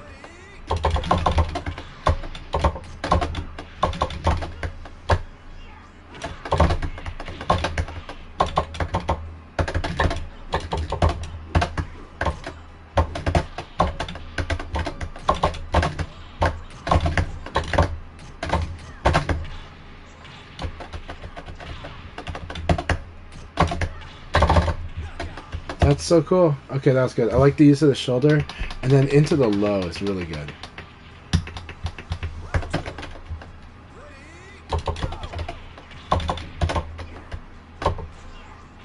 Like I said, I always love what Giga Phoenix is a very creative player.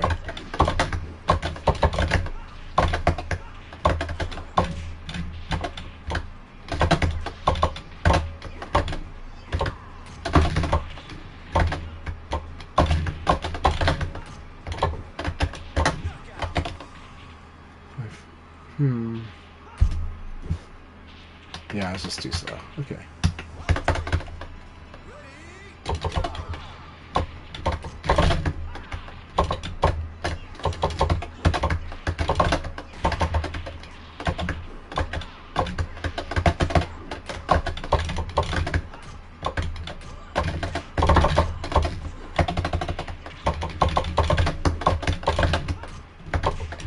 Good, that's the punish.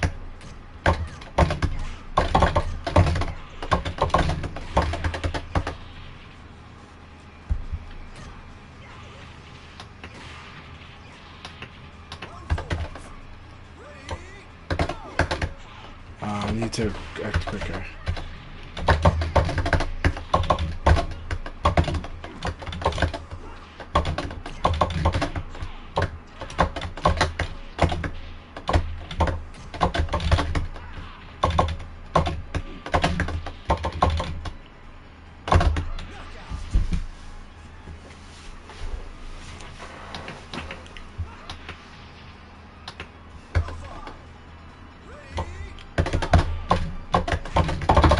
Nice. That ECD is so good.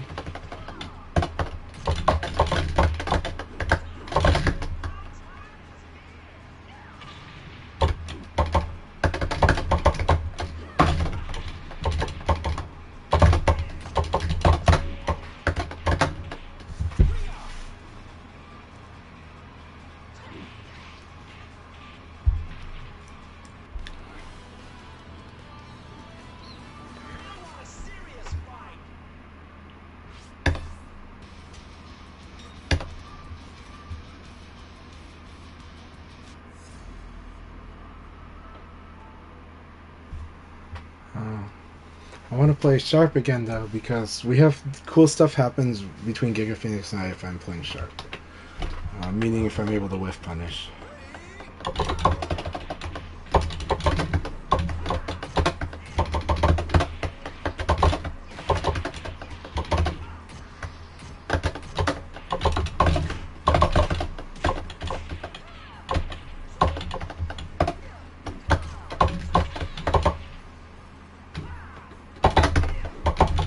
God, I can't believe that doesn't work. That would have been so cool.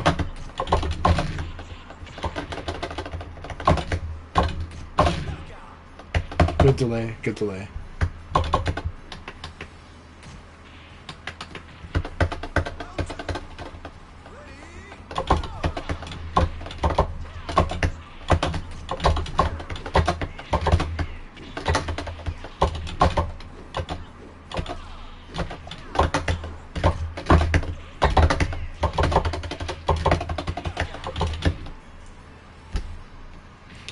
Hard part about being, yeah.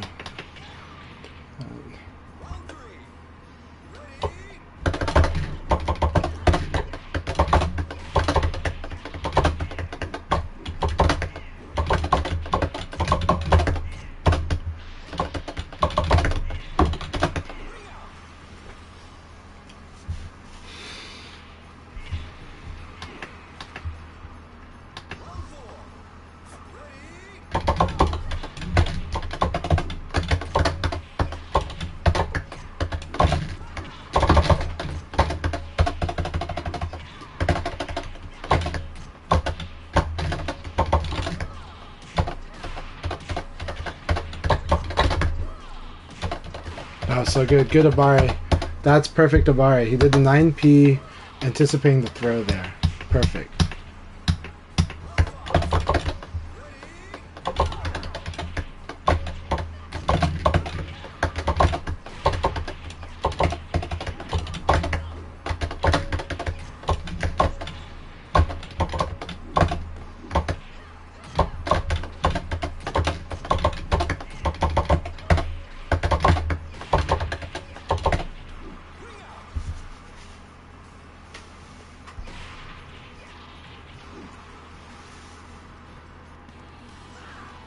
Is it -2 on block? Okay. I thought it was a Nitaku. That's insane if it's -2 on block. They can do a lot with it. But that's okay. It's good to know. Thanks. I'll work on that. Well, Leon's got 6P, but her upper, I don't know. But yeah, I do have jab. Good to know. Got 2P, high P, yeah.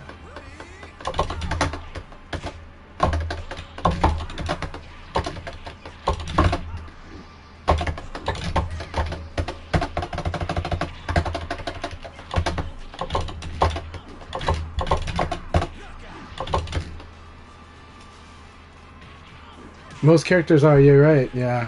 So -2, that is nuts.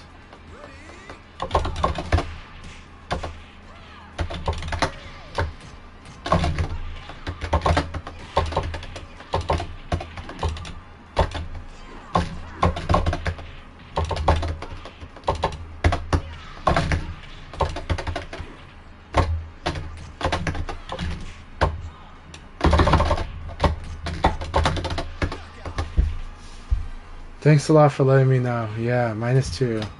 Shoulders, -2 on block. It's nuts.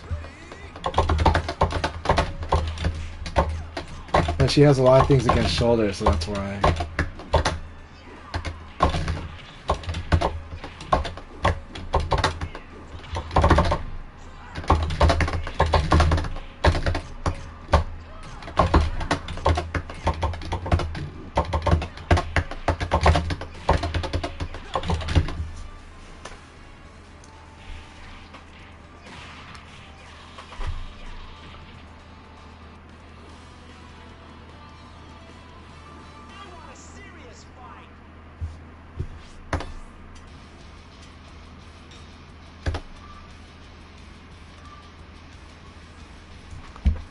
Crap, I really do have to go after this.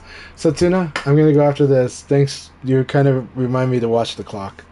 because my wife's gonna kill me if I play longer. But we're gonna spar more.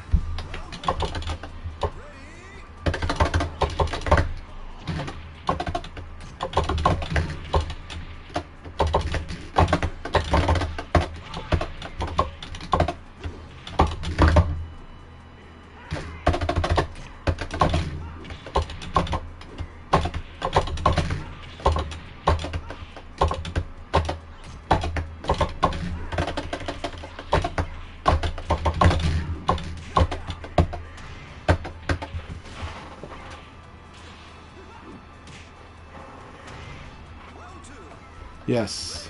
I topped up. I was meant to bar that.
Good game. Alright, I gotta go, but that was so much fun.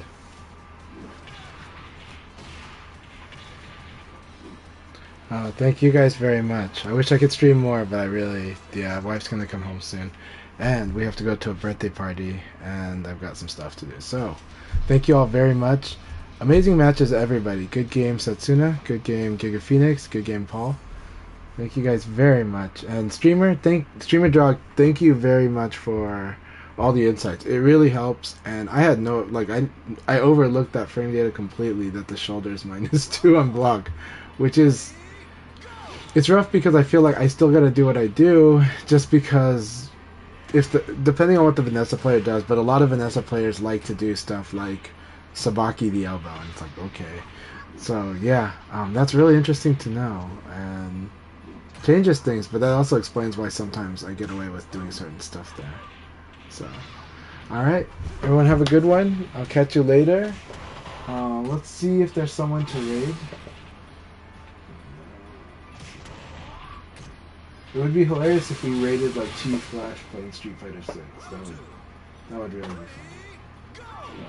Let's try this.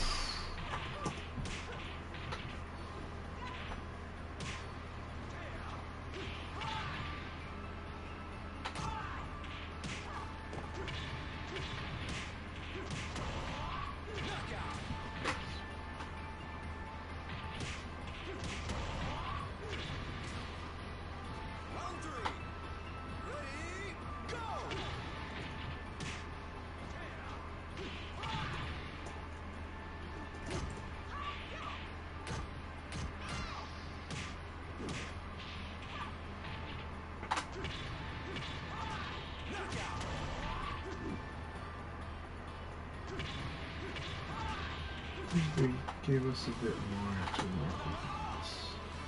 I'd like to see more.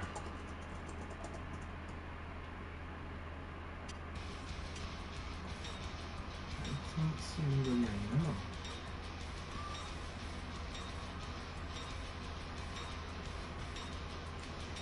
Alright, I'm gonna call it,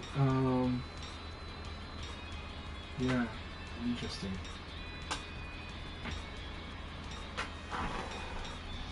Alright, everyone have a good one and cheers. We'll catch you later. Thank you so much again.